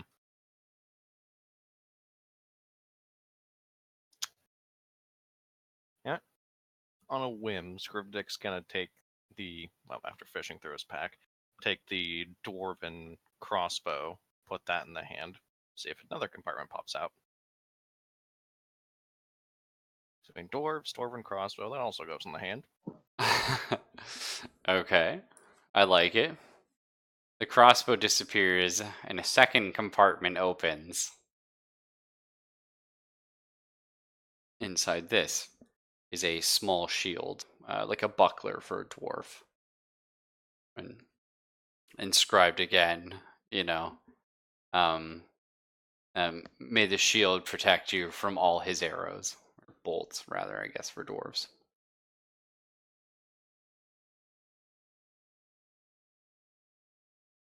So it's just related to what you put on.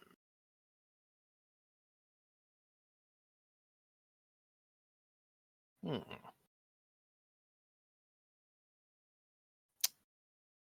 Has anyone taken the stuff from it? They get disintegrated. No, the stuff from the Oh, compartments. I imagine not Scrivdick's yet. Scrivdick's kind of leaned down and read it. Are you grabbing them? Not yet. Scrivdick has one more idea. We put something on, we get cure. Scrivdick shuffles around through his pack again, pulls out a handful of the black gold. Cure Oh, this. I like it. You put it in the hand, it disintegrates, and the statue shudders visibly. You angered it. The It's angry. Warhammer, the Warhammer cracks and breaks, the entire arm falling off. And another final compartment opens. A thick vial. It appears to be lead. It's made out of. Does it say anything on it? This is nothing. Sense magic. It's extremely magical. I informed the party of this. Actually, it's extremely magical. So detect magic is kind of in an AoE around you. So you pick up on all magical signals in an area, right? It's kind of like turning on your Bluetooth. But you've got the newest potion, this lead vial. The buckler as well is magical. And the statue's hand, the open palm, still magical.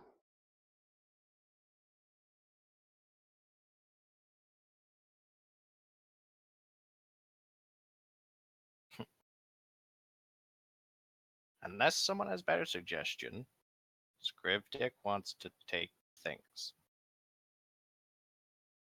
How are we going about that?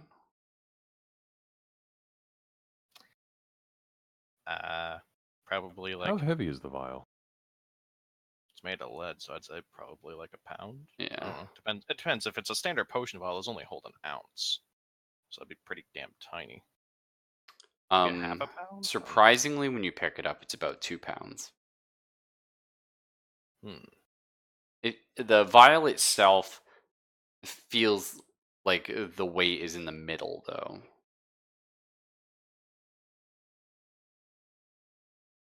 Interesting. How heavy is the shield? So it's a buckler. It probably what do you think, Bard? Like 5 pounds, something like that. I think 5 pounds is what they have as standard for a buckler, even though it should honestly be no more than 2, but that's arguing reality. Oh, it's also a dwarven made buckler. I'll say about 5 pounds. If you don't know what a buckler is, Fox, because maybe you're not as into like medieval times and stuff, it's a small shield that you wear on your arm as opposed to holding, and it's just sort of strapped on there. So you still have like full use of your hands and everything. Oh yeah, I think I've seen those before. And then, are we just gonna count the hangover vial as standard, so it has a weight of 0? Correct. Just making that all written down in my inventory, so I don't forget who's what and what weighs what. Scriptic has to pick up everything, right? Yes, Scriptic likes things. Raffle knows why Scriptic likes things. You wanna roll alchemy on any of these things? I think I'm gonna leave the lead vial stoppered because Okay, I who the like hell it. knows what's in that. The hangover cure, I guess I can kind of just pop the stopper off of it and just kind of sniff it, see what the hell's in there. Sure. So you can throw this in your notes if you like. Neat. Love the descriptor, by the way. Thank you. I was gonna say, if no one laughs at my joke, I'm deleting the campaign. God, fuck this game. All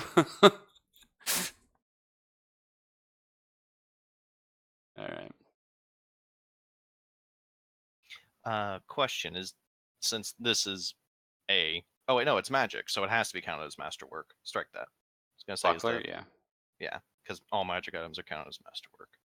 correct. Okay. Scriptic's gonna strap the buckler to his arm because like Scriptic doesn't have a shield. That's Don't fair. we have And we like just a fought a fucking troll. Like Scriptic wants protection. don't we have like a golden key? Did that go anywhere? No, Scriptic still has the key and the signet ring. But the statue's broken now. The hand still works though, I think. The hand is still Oh. magical. You're right, Fox. But will Scriptic actually give up those items?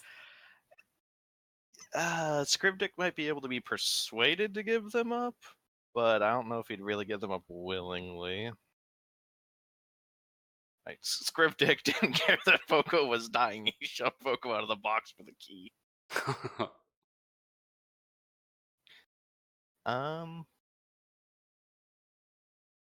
Okay. Scriptic. Dwarves are greedy. Scriptic wants to put a gold coin in the statue's hand. Well, that'll be interesting. The gold coin. You watch the hand sort of thumb, if you will, the gold coin. It fucking pockets it. Oh, no, pops out. Thanks, sucker. That's right. Yeah, then it disappears.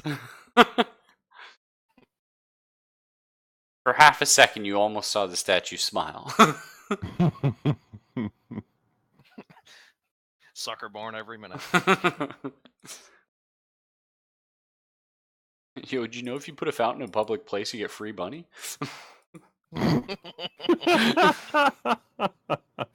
a very dwarven thing to do. I like that. Why do you think they have a river down here? It's one hell of a wishing well. Alright. Scriptic has more things he wants to try. Okay. So, dwarves also forge things. So Scriptic's going to take a piece of charcoal, put it in the hand. Fuel for the forge. Okay, I like that. I like that. The hand, a small piece of charcoal. Okay. It just gets like disintegrated, unfortunately. Get this weak shit out of here. Hmm.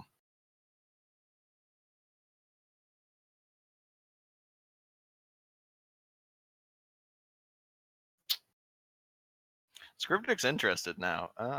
Scriptic's digging through his thing.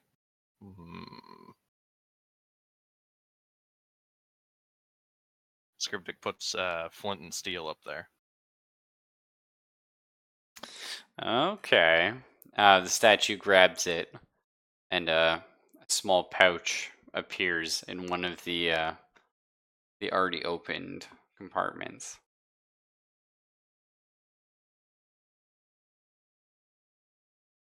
What's inside the pouch?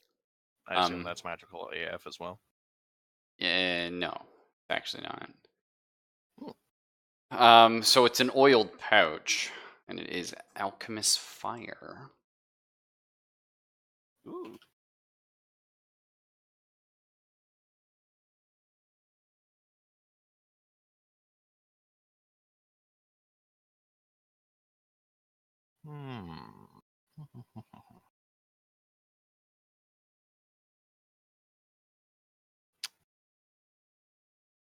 Scriptic.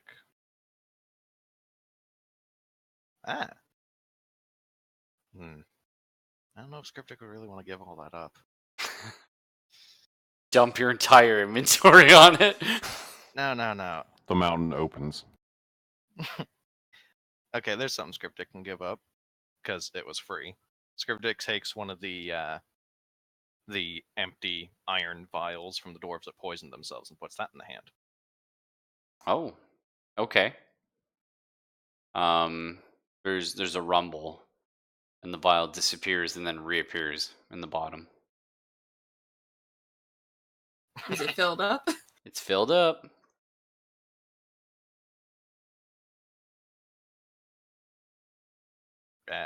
Is it filled up with the poison again?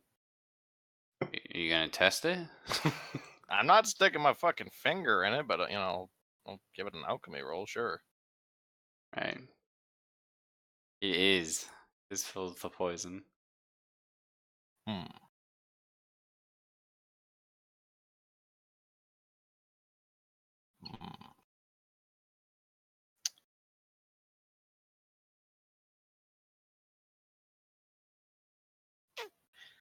Alright.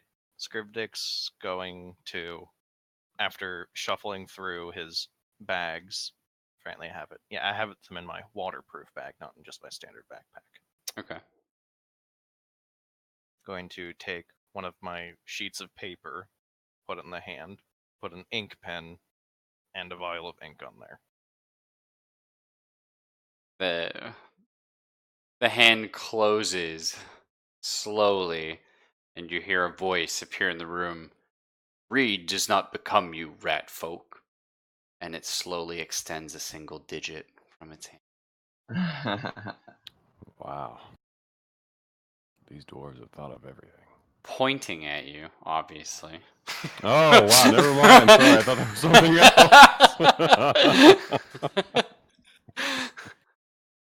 else. Well, fine. Scriptic was gonna let you say something, but call Scriptic an asshole. See if Scriptic gives you anything else.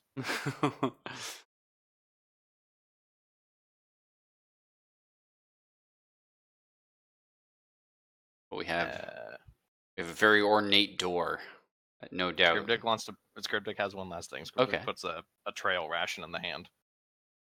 Oh, the hand's closed. So it's just closed. Mm-hmm. Poop. What was over here, by the way? Oh, that's towards the art gallery. Ah, so that's where we're all heading next, I assume. Or the actual throne room, whichever.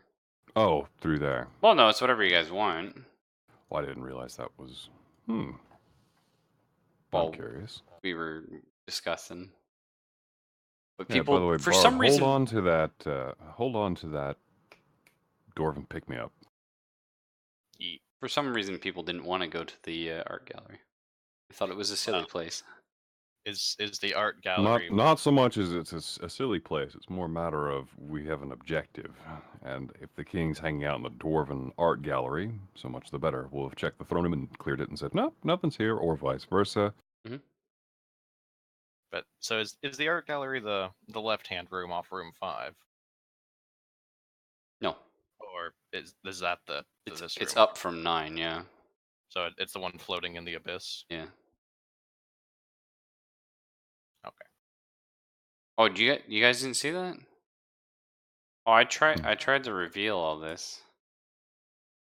The art gallery? No, you gave us this tile of the hallway. Oh shit! I'm sorry, dude. I tried to reveal like the wall. Oh well, yeah, like the wall is there, but I mean it just looks like a big black block. Oh, Yeah, sorry. it's a Tetris block of black. We've got nothing to see. Well, that's good, because that's what you would see from the outside.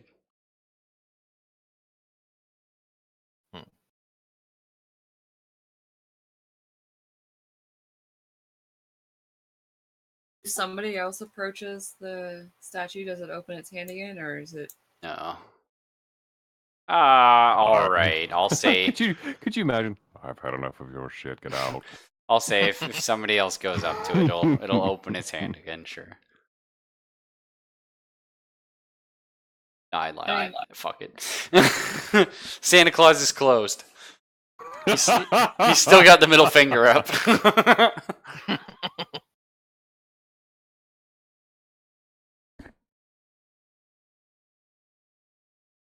Nobody's like in the room, according to the map, anyway. I guess Scriptic was talking with the statue. Right. Well, yeah, talking. All right. So where to? We approach the door. Yeah, it's a large, like really ornate golden gems, iron. Is there a gap, and is it locked? There is no gap, and it is not locked.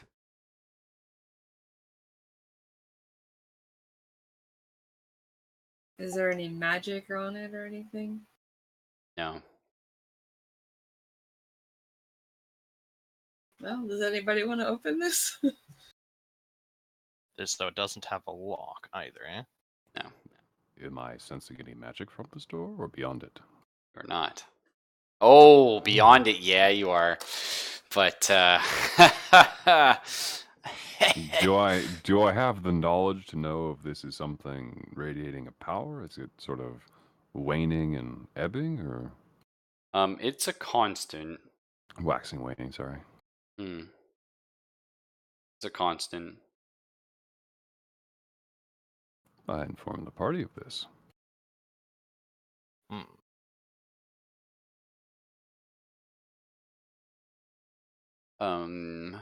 Yeah, spellcraft check, Fox. Nicely done. And you get like +8 to that too, which is ridiculous. You sense powerful evocation magic beyond the door.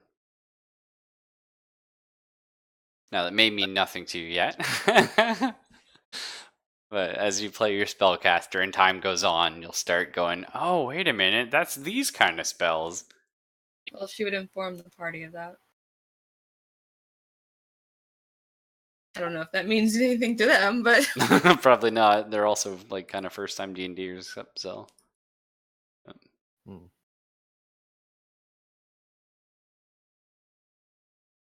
right. Sorry, I'm just going back through and deleting the shit I put in the statue's hand out of my inventory. Fair.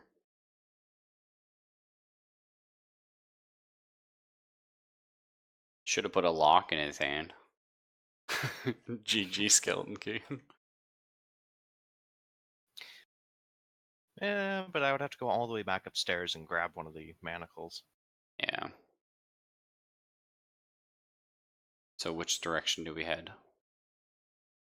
Towards hopefully, the king?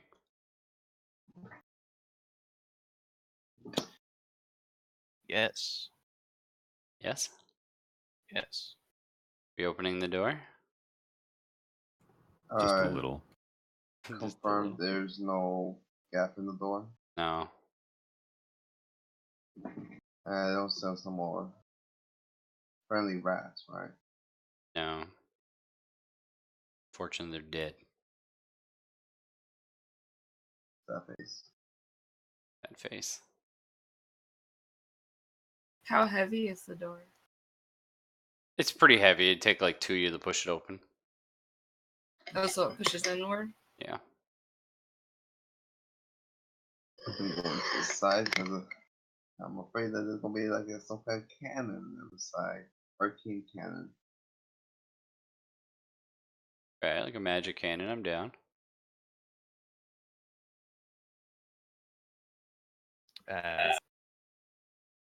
Sorry, Fox, you go.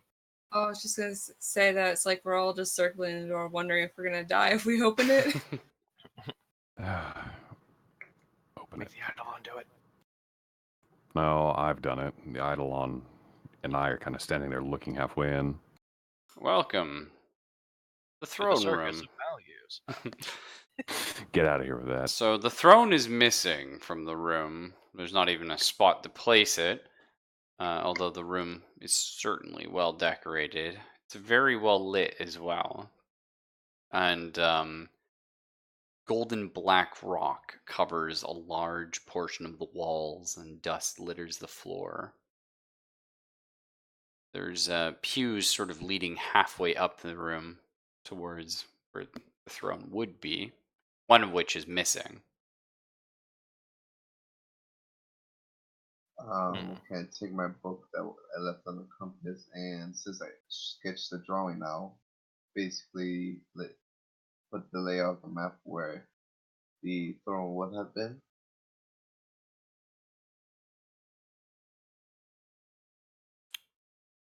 You had a map of this place? No, when we were the first Yes, so- I love that origami. I love that. That's super cool. Yes, you may. Um, it would be right here.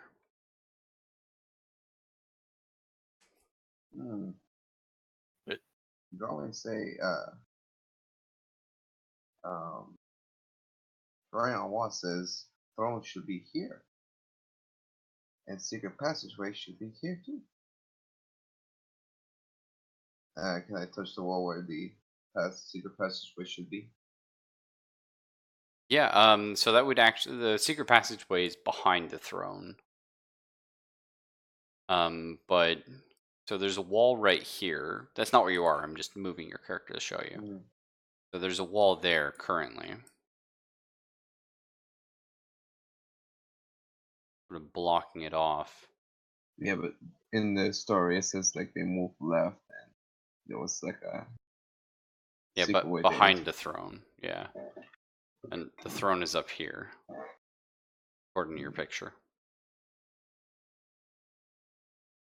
So there's a wall betwixt us and where the throne should be. Correct. That was really clever origami. And if it's that kind of magic that Fox was talking about earlier, that might actually explain what we're seeing.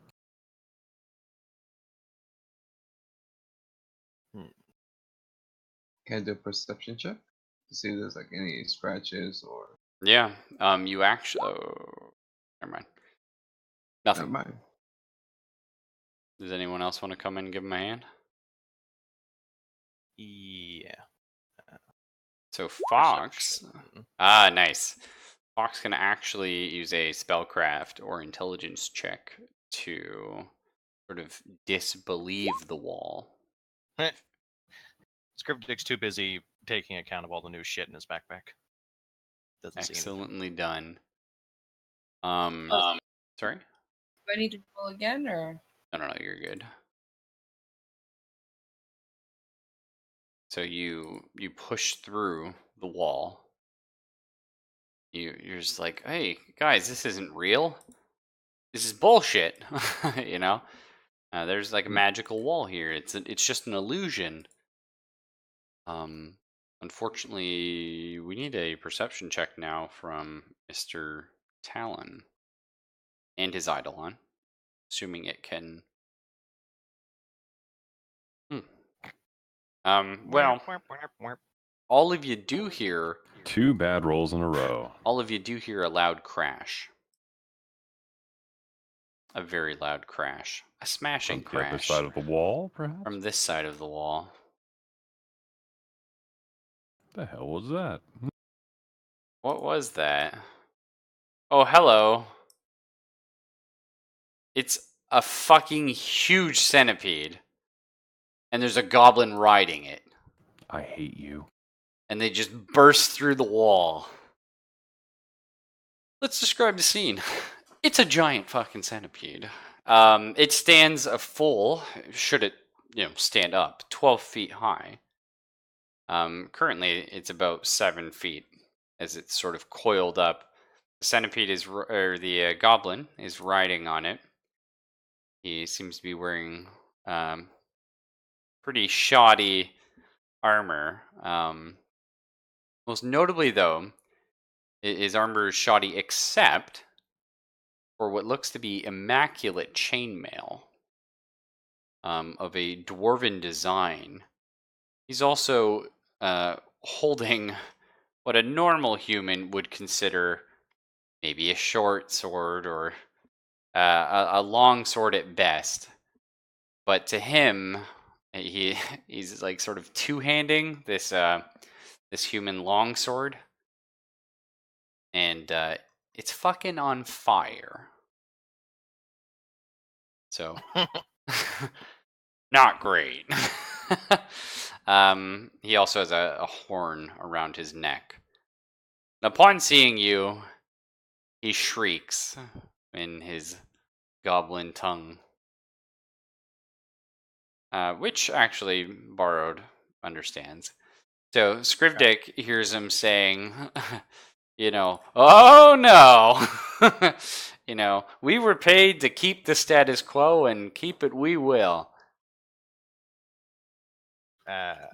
Question, you said he was wearing what type of magic chainmail? A dwarven chainmail. It's not magic, it's immaculate. Yeah. It's not delivery, it's Delicio. Come on.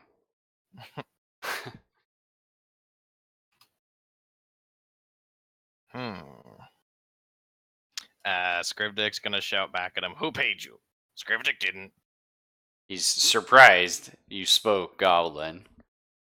And he's like, oh, this just got complicated. And he blows heavily into the horn. Roll initiative? Doot sound effect. Dot, dot, dot. Get the skeletons out. Ooh.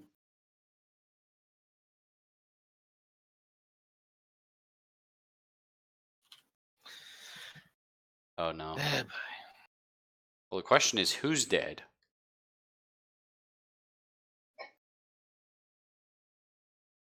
All right, one for me, one for the Eidolon. Oh, okay. That's good.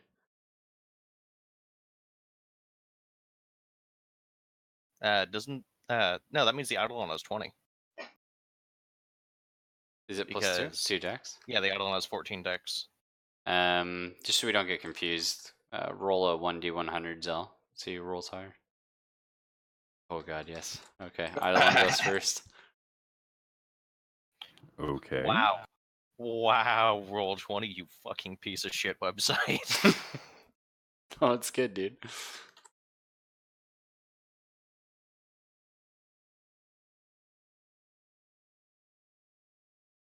Mhm. Hang on. We got Goblin. Who's next on the list? Origami, Fox, and then Zelphus. Okay. There's our turn order. Oh, the Eidolon starts. What's the plan? Really wasn't planning on that. Oh, you can have it delay its turn if you like. That'll just change its turn order. Nah, because it's if I don't get the attack and the centipede will, so All right. Let's go for the attack. Okay. D20 to hit. Hits. Well, who are you trying to hit? Well, I can't reach the idiot riding on top of it, so I'm going after the centipede. What's the centipede's AC? 14. You're good. Okay. I was gonna say if I don't make it with the 15, I'm just gonna run. I'm just like, best creature I've got, can't do jack. I'm useless. Goodbye. Yeah. All right, so it's 1d8. Fuck you. Okay. 1d8 Plus plus 1.5. 3, 1.5. right? Yeah, so. Yeah. Right. And then 1d6 of bleed if it connects. Okay. So it takes the bleed damage like the turn after, but that's fine. So that's 4, and then 2 next turn. Yeah. Still pretty good though. Hmm. Good chunk. Good chunk. Could be better, but let's see how this goes. Okay. So the centipede, as you could imagine, little annoyed by this. Gonna go for an attack on the Eidolon there.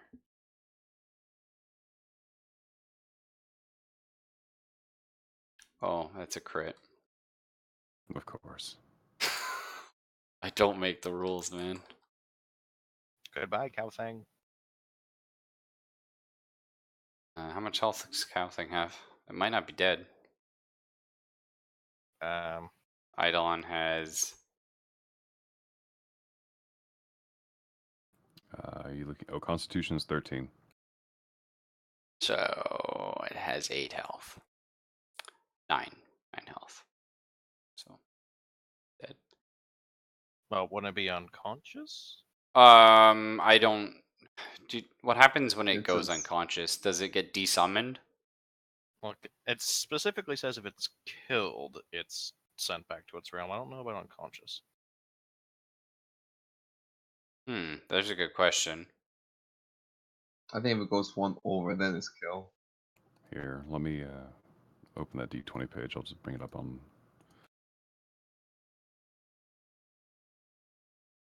Well, at the very least, we'll just start resolving everyone else's turn. We'll figure that out. It's your turn, Borrow. Okay, well, this thing's so goddamn big, it's kind of impossible to miss with a bomb, so that's what Spyro's gonna do. Go mix up a bomb. Oh no! What's the splash range on that? Splash range is 1 square around where I hit. Oh, okay. So if I aimed here, Yeah, you get him in tiny. so that's dex to hit, right? Do you have to roll the hit with it? Yeah, you do, eh? So yeah, it would be your dex. Ooh. Hey, that's pretty good. All right. And then d6 plus int. And So okay, that's 9 a damage. 9 to tiny. Plus, if we think about it here, tiny's occupying all these tiles. So 6, 12, 18. Oh, it doesn't work that way. Don't even try.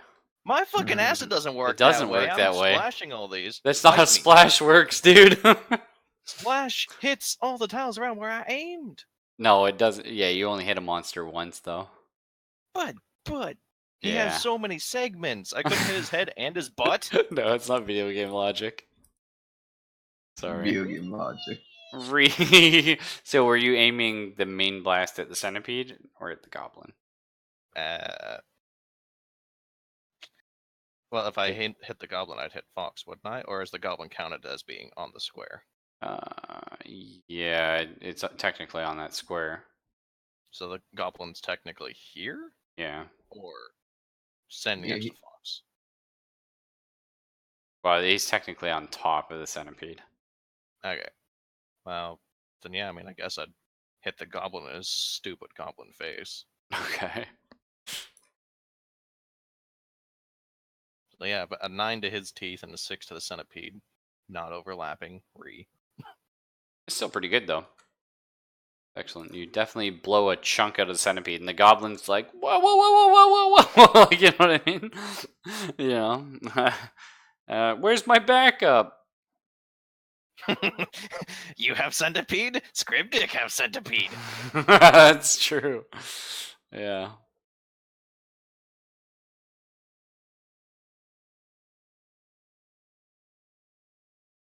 There you go.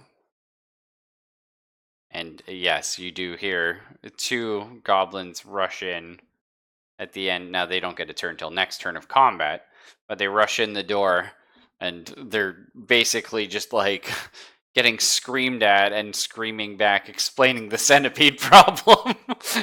There's centipedes freaking everywhere. What took you assholes so long? Have you ever reclined while being bit by centipedes? Fuck you. Yeah, basically. All right. So we are on to the goblin's turn. He's going to go ahead and take a big old swing with his sword. Does his sword even have enough reach sitting on top of this 10-foot tall centipede? Well, the centipede's just sort of going to stoop down and give him a chance. But then he would fall off. Oh, I'm not. Centipede is slippery Don't as even hell. make me. Don't even make me talk about charge attacks. Yeah, I'll be dead. Yeah, but like you're having us roll reflex saves out the ass for mundane shit. He needs to roll reflex and not fall off that fucking centipede. It's actually a ride check. Now that you Okay, mention or it. that. But wouldn't it only be right if he was sitting in a saddle, though? Oh, he is. He's got a modified little saddle on it. Sketch. Little shit dick goblin.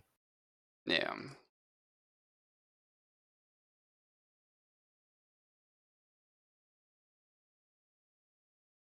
Okay, so Fox takes 5 points of damage. Just got cleaved a little bit with a flaming longsword. Hopefully you enjoyed that. Well, hey, at least it cauterized the wound. That's true, yeah. You don't have to worry about that too much. You're not bleeding, at the very least. So it's Origami's turn. I take out my whips and I do the Dance of Darkness. Oh, what does that do? It creates up to 4 spheres of darkness. They each reduce illumination level by 1 step within 20-foot radius, or 1 dimly lit, vaguely humanoid shape. Each sphere of dancing darkness must stay within a 10-foot radius area of one another, but can move otherwise as your desire. No concentration required. Move back. No concentration required. Forward or back, up or down, straight or turning corners, or the like. I'm gonna be a nice DM and say the only things that can't see in the dark right now are Fox and Talon because his 'Cause I Eidolon lost my died. Eidolon. So the Goblin and the You wanna- Centipede have no problem with that. Really? Really? Like the sassy fucking rat lady? Really? Well, that's bullshit. So maybe a different spell, or you could do your little song, or you could go for a whip.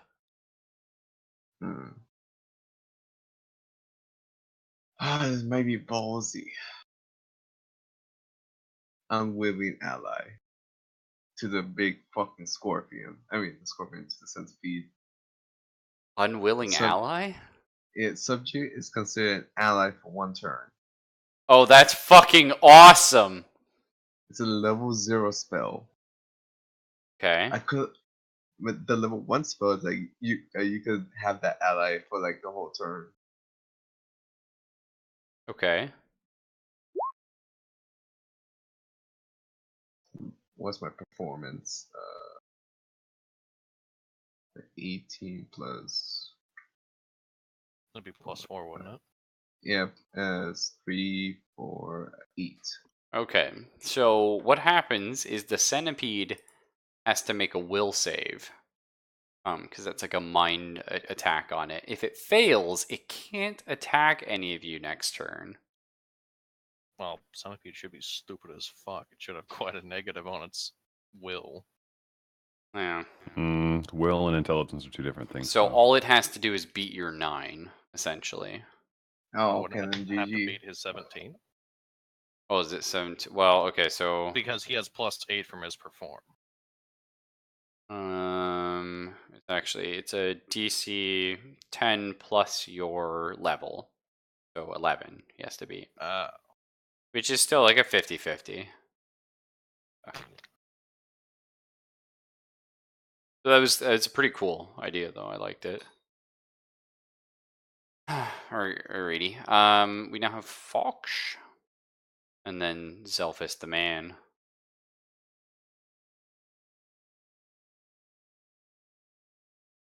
Got a big plan, Fox? Oh, I can use color spray twice in a day, right? Yeah. Well, oh yeah, because you used it on the troll. I was gonna say you have 2 chart. No, dumbass. Yeah, you got Right. the one, or you could use your burning disarm or whatever. I don't know if burning disarm would work on someone using a flaming weapon. Well, actually, funny enough, it heats the metal. A flaming weapon only burns your enemies. Yeah, so it's like ethereal fire on It's the not like- blade rather than yeah. all over the sword. I think getting the centipede to like be out of commission would be the most important thing, though. I don't Well, disagree. It would hit both of them, wouldn't it? Hang on, though. Yeah, it would. Question. Mhm. If Fox cast Burning Disarm on the centipede, would it heat up the buckles and shit on the saddle? Yes. That's correct. So it would Like just it be a hot nuke enough because to- it doesn't have a way to take it off, basically.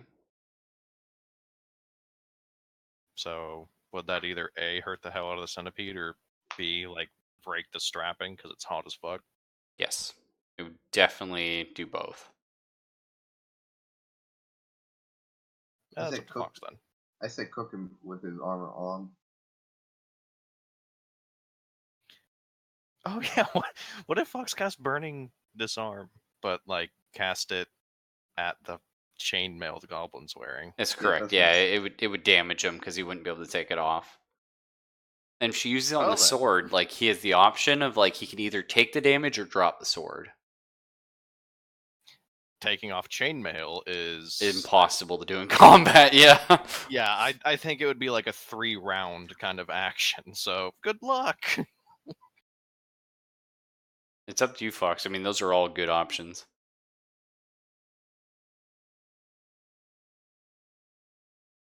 Remember, he did slice you. That's true. That was No, kind I of was rude. just thinking that trying to put them down would be the best thing. Whatever you think's best, honest. You're the wizard here. You're a wizard, Harry. Yeah, but I'm a new wizard. You're not wrong.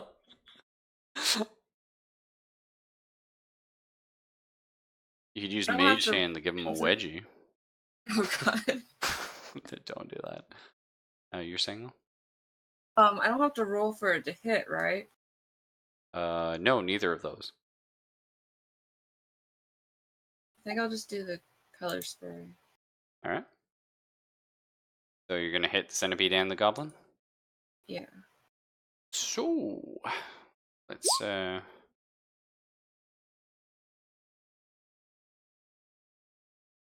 when you were resting, when? Well, we were sitting there for 8 hours. Yeah, you already used that one. In the room with the little centipedes. You already forgot. Yes, I did. You fuck. That's what I'm here for. I'll rules Been lawyer right hours- back, bitch. Has it been an hour since then? It's possible, but I don't know if I'm that nice of a guy. Yeah, fuck it. You can have your mutagen. Okay, so it's based on the hit dice of the, or essentially the level of the monster, if you will. All right. So, what's that fucking like? Whenever I think of color spray, I think of that fucking the Djibouti Dubs of the Spider-Man with a flick of my finger or whatever. Oh, with a wave of my wand and a flick of my dick, one zap for me will kill you quick. So get on your knees and suck and blow. But not right now. I've got to go. Fuck, Yes. I hate it when he rhymes. Yeah, something like that. Yeah. Fucking color spray is just incredible. Anyway, Delia just fucking whips out a bunch of colorful sand. It flies out, and the goblin immediately drops over, stone cold, unconscious, falls right off the fucking centipede. The centipede is currently just blinded though, and it's shrieking in rage. So Did the Fox, goblin took yeah, he'll take some fall damage. Don't worry. So if you want to roll for me, 2d4, and then 1d4 after. Okay. Perfect. So the goblin's unconscious for 5 rounds, and the centipede is blinded for 2.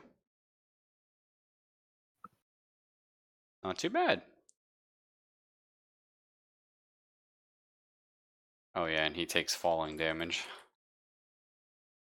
Fuck. Well, he was only wearing chainmail. He wasn't wearing a helmet. That's right. I think it's safe to say that woke him up a little bit, but he's still hella dazed. All right. So, and then we end our combat with Zelphus.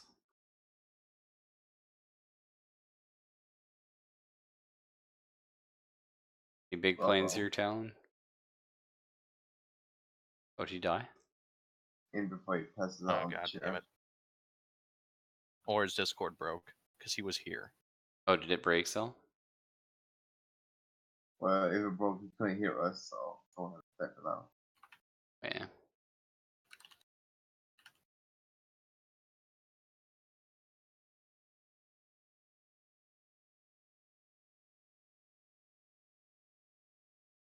Shit.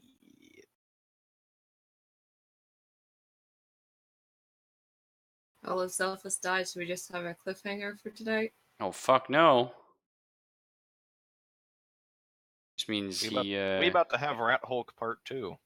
he AFK's his turn, that's all. Oh, Oh, we no. can't have him AFK the turn where we're all gonna die. Oh, we're not all gonna die, it'll be fine. Someone's gonna die. die. Shoot his crossbow. Yeah, if you're using right. any of his spell slots, he can't complain.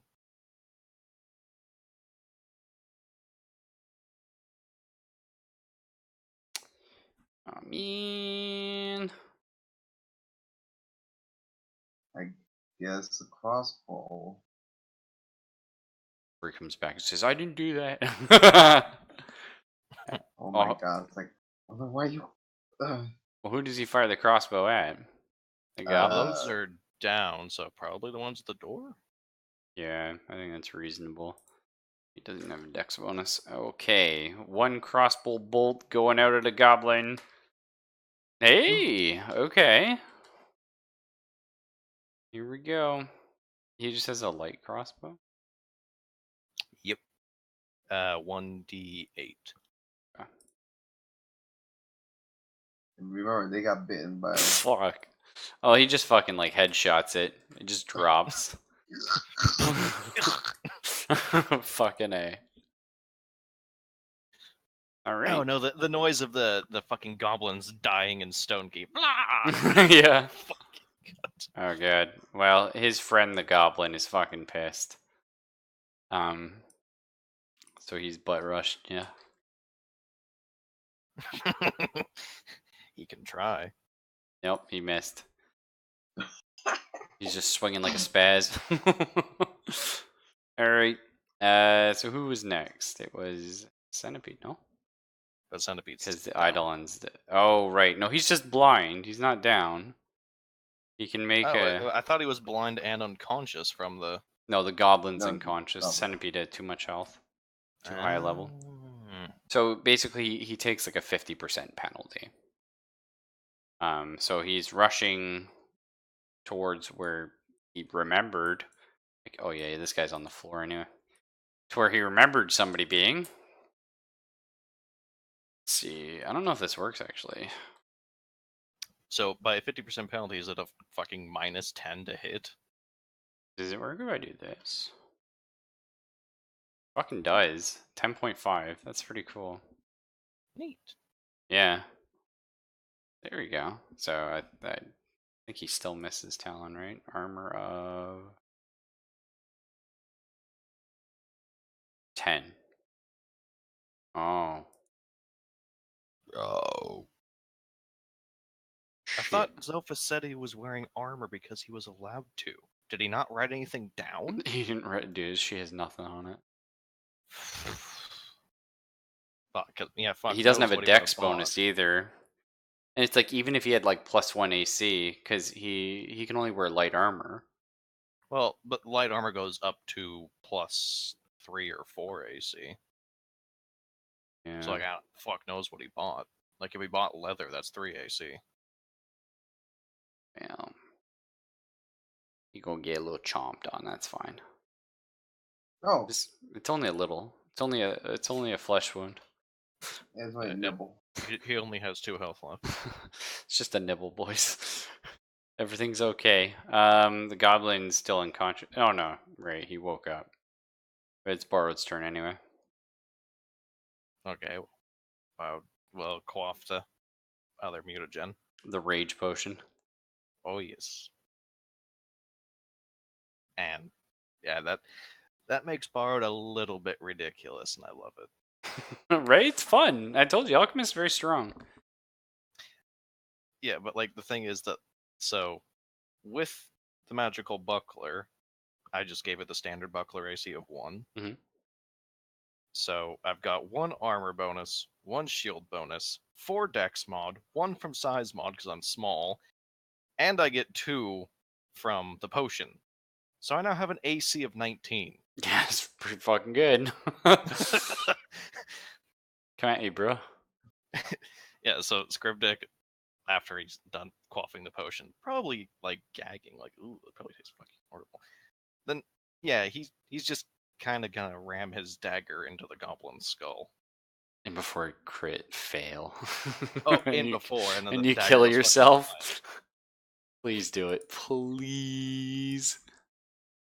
So, nope. Ah, that's pretty good. Alright. Give me some damage there. That's your dagger. 4? 6. Oh, wait, right, 4. Yeah, because you schmall. So, So, well, it's still a 5. intriguingly, yeah. I like it. Okay. Well, you've fucking slashed the goblin across the chest, and he's bleeding profusely. But he's still fucking raging. The goblin on the floor, who's unconscious. Well, he's not unconscious anymore. He was until he smashed his head in. He's bleeding from everywhere. He's confused as fuck. He's groping around for his sword, and he's like, "I'm out of here." And he's going to. He's gonna fucking jump out the hole. So Fox, he's casting a spell, so you're allowed to make an attack of opportunity. So you can take your longsword if you like. Roll a d20. Add your strength modifier of 0, and see if you hit him. I don't know what else spells Fox has, so I can't recommend anything. She can't So cast a colors- spell. Oh. Attack of opportunity is only a melee attack. I think you Ah. can get it to be like a bow as well, but yeah. Because basically this guy's like trying to cast some bullshit, so she's got a chance to like swing her sword at him. Is he just trying to escape, basically? Presumably, yeah. Question, Raffle. With modified rolls, so the +2 there, I have 19. The dagger crits on 19. Does that not count? Does that have to be a natural 19? It has to be a natural, yeah. Okay. But it's pretty fun because you can get a keen rapier and have it so it crits on 17 to 20. But it's like, it's one of those things, it's useless until you like stack all those perks that are like, when you crit, and then you're just like, I'm rolling those fucking dice every time. But the target is 30 feet away. I'm charging and fucking. That's right. Then. So give me that d20, Foxy. Let's see if Delia can hack this guy. Nice. Oh, no. Nice. I I got a have a bet. whip. It's no G. Oh, I make it 15. Whip's from 15? Whip. I thought it was 10 foot. Yeah. Nope, it's 15. Holy shit. Hang Do on. attacks of opportunity not provoke a bonus on the to hit as well? I don't think so, no. Hmm. Let's find out. I know it was a free attack. I don't know if it was a bonus as well. Yeah, a single one per round. I No. got reach. No? Not even reach. Oh, no, I'm just checking, sorry.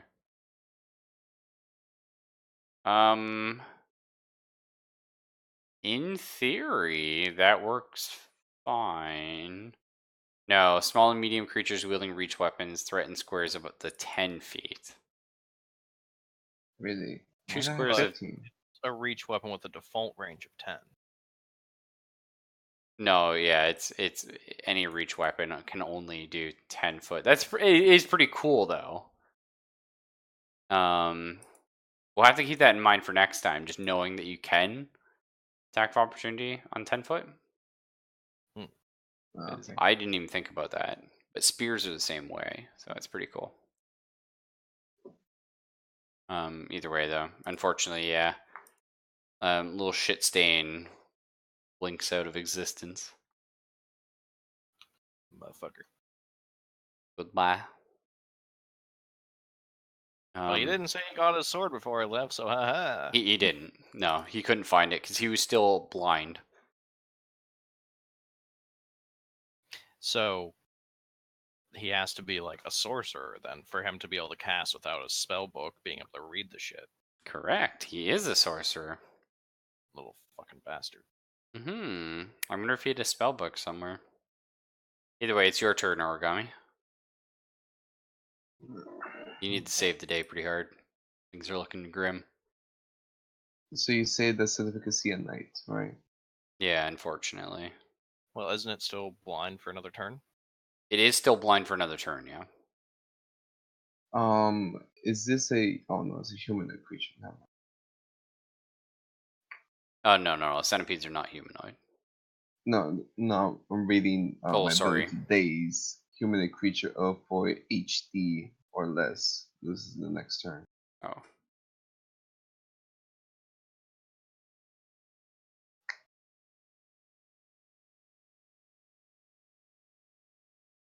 Lullaby. Maybe it's gonna save the day. I'm not sure. You What's try and Lullaby put it to do? sleep? Makes subject drowsy. -5 on perception checks. -2 on save against sleep. Will save against sleep. But wouldn't you also need a sleep effect spell then? It's a lullaby. I'm a bard.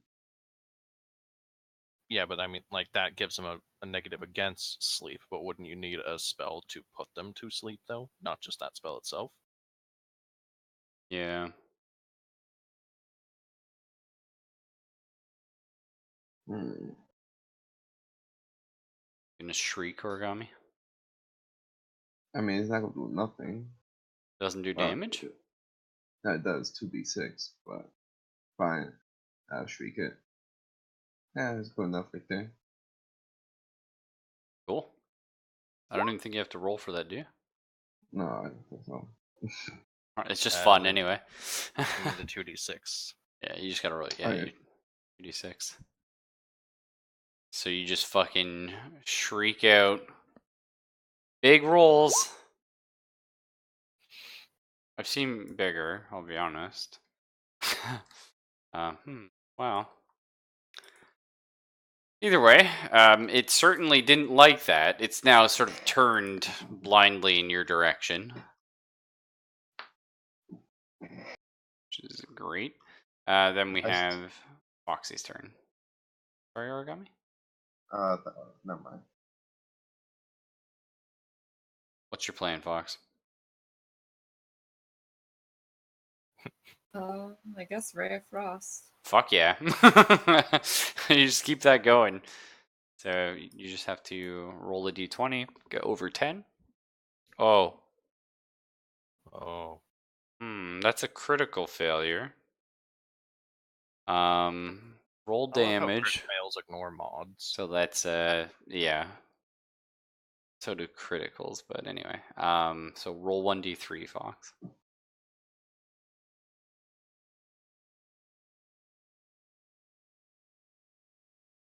How do I do the D3 again?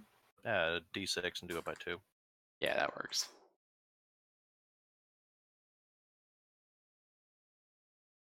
So just roll a D6 and yeah. So That's 3. Yep. SpaghettiOs. Well, the sorcerer points out, as she's done many times in the past, her finger.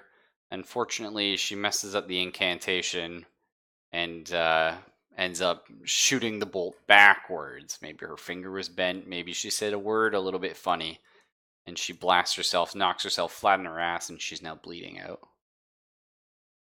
But she's frozen though. Okay, you're right. The blood is frozen, but she's still, yeah, she's unconscious anyway. She's in the bleed out position. So wait, Fox only had 7 health? Yeah. Really?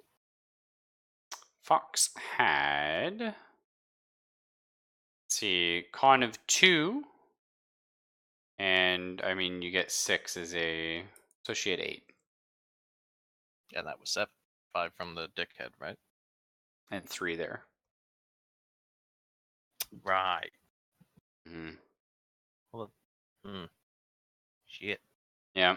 Either way, it's now Zelphus' turn, yay? Yeah. Maybe he gets another big crit? What's his melee weapon? It's a dagger, isn't it? Pretty sure. Everyone's just using daggers. Well, I They're guess very weak. Fuck. tries to stab the centipede. Fair. I guess. Maybe try and stab it in the eye. Okay, he hits. Oh. Well. Oh, okay. The panic all of a sudden got real. I am known for my TPKs, but they're not intentional. Well, it's now the centipede's turn, and he's still blind, so.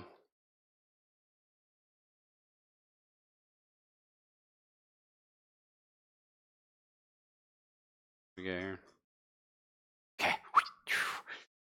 Just misses Zelphus there, thankfully. Borrowed? Please, Ratman, please. Sorry, my body wasn't having it. Oh, I'm glad you're alright, because we're not. Oh, I knew we were fucked as soon as the centipede appeared. Okay, so does that hit the goblin's AC or did I whiff? Oh, you whiff, motherfucker. Fucking stupid goblin. Yeah, sorry. They've got like 16 armor class. What? Yeah. How do these little fuckers have 16 AC? The fuck are they wearing? Like leather, and they're short. Goblins always have. Yeah. Good luck hitting me, little goblin fuck. That's true, you do have like 19 armor class right now. Pretty good. Scriv Dick misses, but then flexes as like, like, oh, I wasn't actually trying to hit you. Look. Alright, well, he's gonna try and hit you. Fuck you. Whoa, that was close. Alright. Nothing. Good day, sir. Origami, your turn. Alright. Give us the good suck. You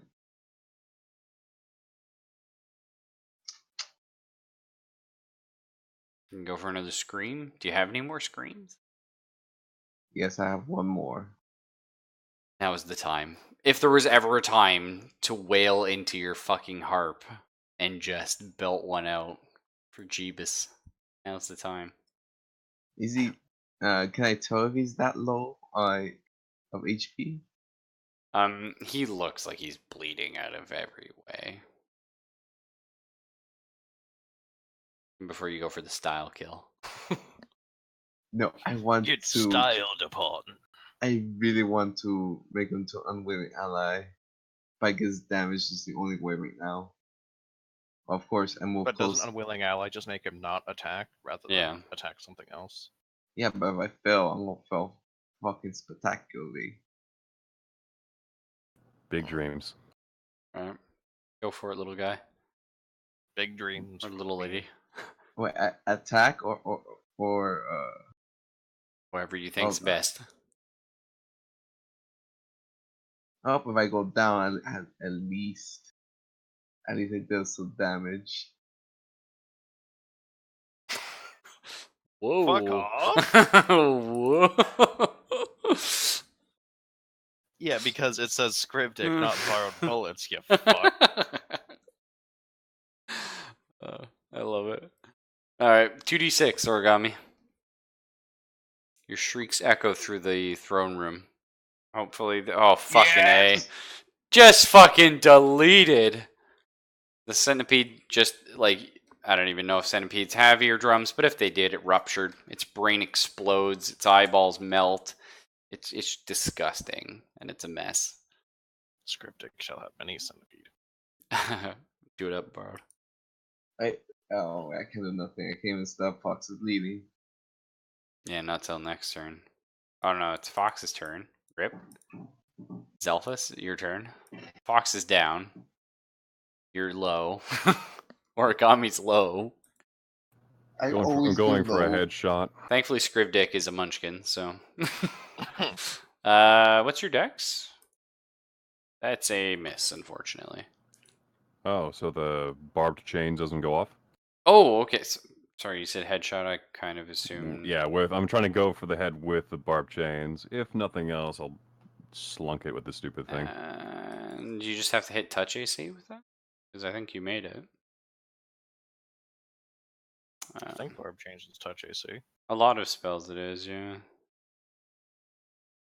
Let's see. 16 touch AC would be 13, right, from the leather? Yeah, he's got 13.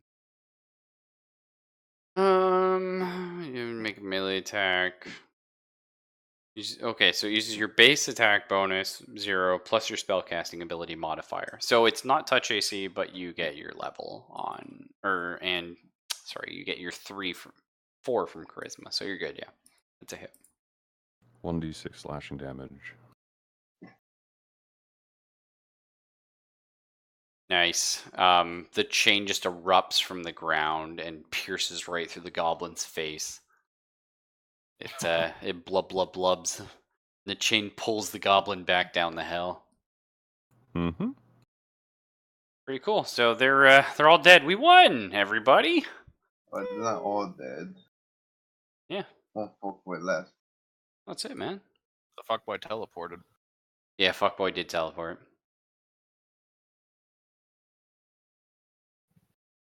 I go and try to basically holds the elf's blood inside the elf. Okay. Scrivdick, maybe get a heal roll. Yeah, Scriptic needs to go do that. Scriptic did pretty good. Fucking A. All right, you're back with us, Fox. How's it feel being dead for a while? Almost dead. Scriptic thought those were immortal. Scriptic wrong. Well, she didn't die, so they are. Either way, in front of you is the throne, like so. And on it, there's a large lump of rock. It sort of melts into the ground.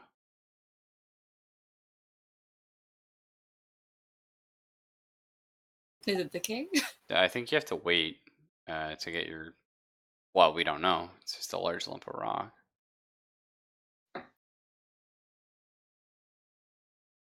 If it's rock monster again, I'm leaving.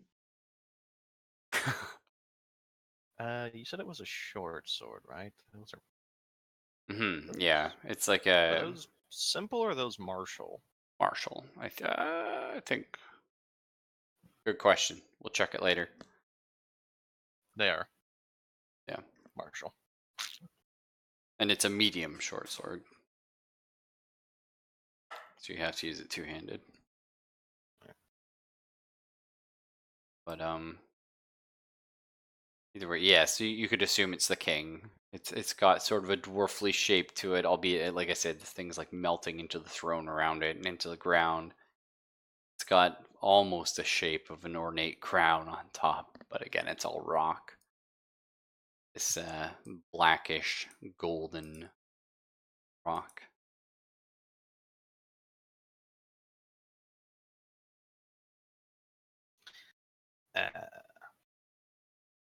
So, like, this is the king? We can confirm it? It Can't has a exactly crown. confirm it, but you can. I mean, I would say your characters would be pretty damn sure it's the king.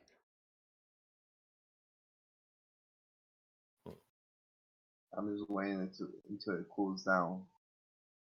As you approach it, the scroll that you were handed, you were first cast into the pit, begins to glow. I throw it towards the dwarf. Throw it at the dwarf. Or, sorry, not towards. Let me clarify. I just realized how that sounded. All right, I'm holding it out towards it. I'm kind of moving up towards it, trying to see what this is responding to. If it glows brighter or not. It does glow brighter Mhm. as you get closer to it. I can say we might have found the king. What happens when I actually touch him with it? When you touch him with it, there's a bright flash, and all of you start feeling yourselves fading off. You're slowly like fading out of existence almost. Oh no. It was a trap! Any last actions? Scriptic. Well, let's see. So Scriptic already grabbed the flaming sword, so I don't have to worry about groping for that.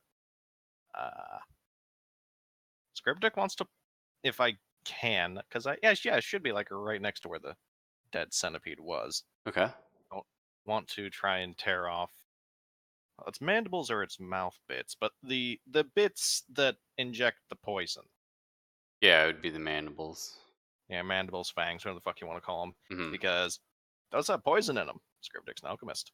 Well, as you're trying to scoop away at that, you're just fading away, fading away, fading away. And Yet again, the thing of Scriptic trying to pull the bolt from the wall just that's right. And you're gone. You all find yourself reappearing, feeling lighter than usual. It takes about 5-10 minutes for you to feel your proper weight again. But you're in a throne room, a proper dwarven throne room. And you're surrounded by a whole bunch of surprised dwarves. And that's where we'll end our session. Congrats, everyone. You completed another dungeon. By the skins of our teeth. That's right. By the skins of your teeth and the skill of your munchkin. That's right. Never munchkin too hard. Anyway, I'm gonna go take off though. I gotta be up in like 4 hours. So catch y'all later. Yep. Night. Night.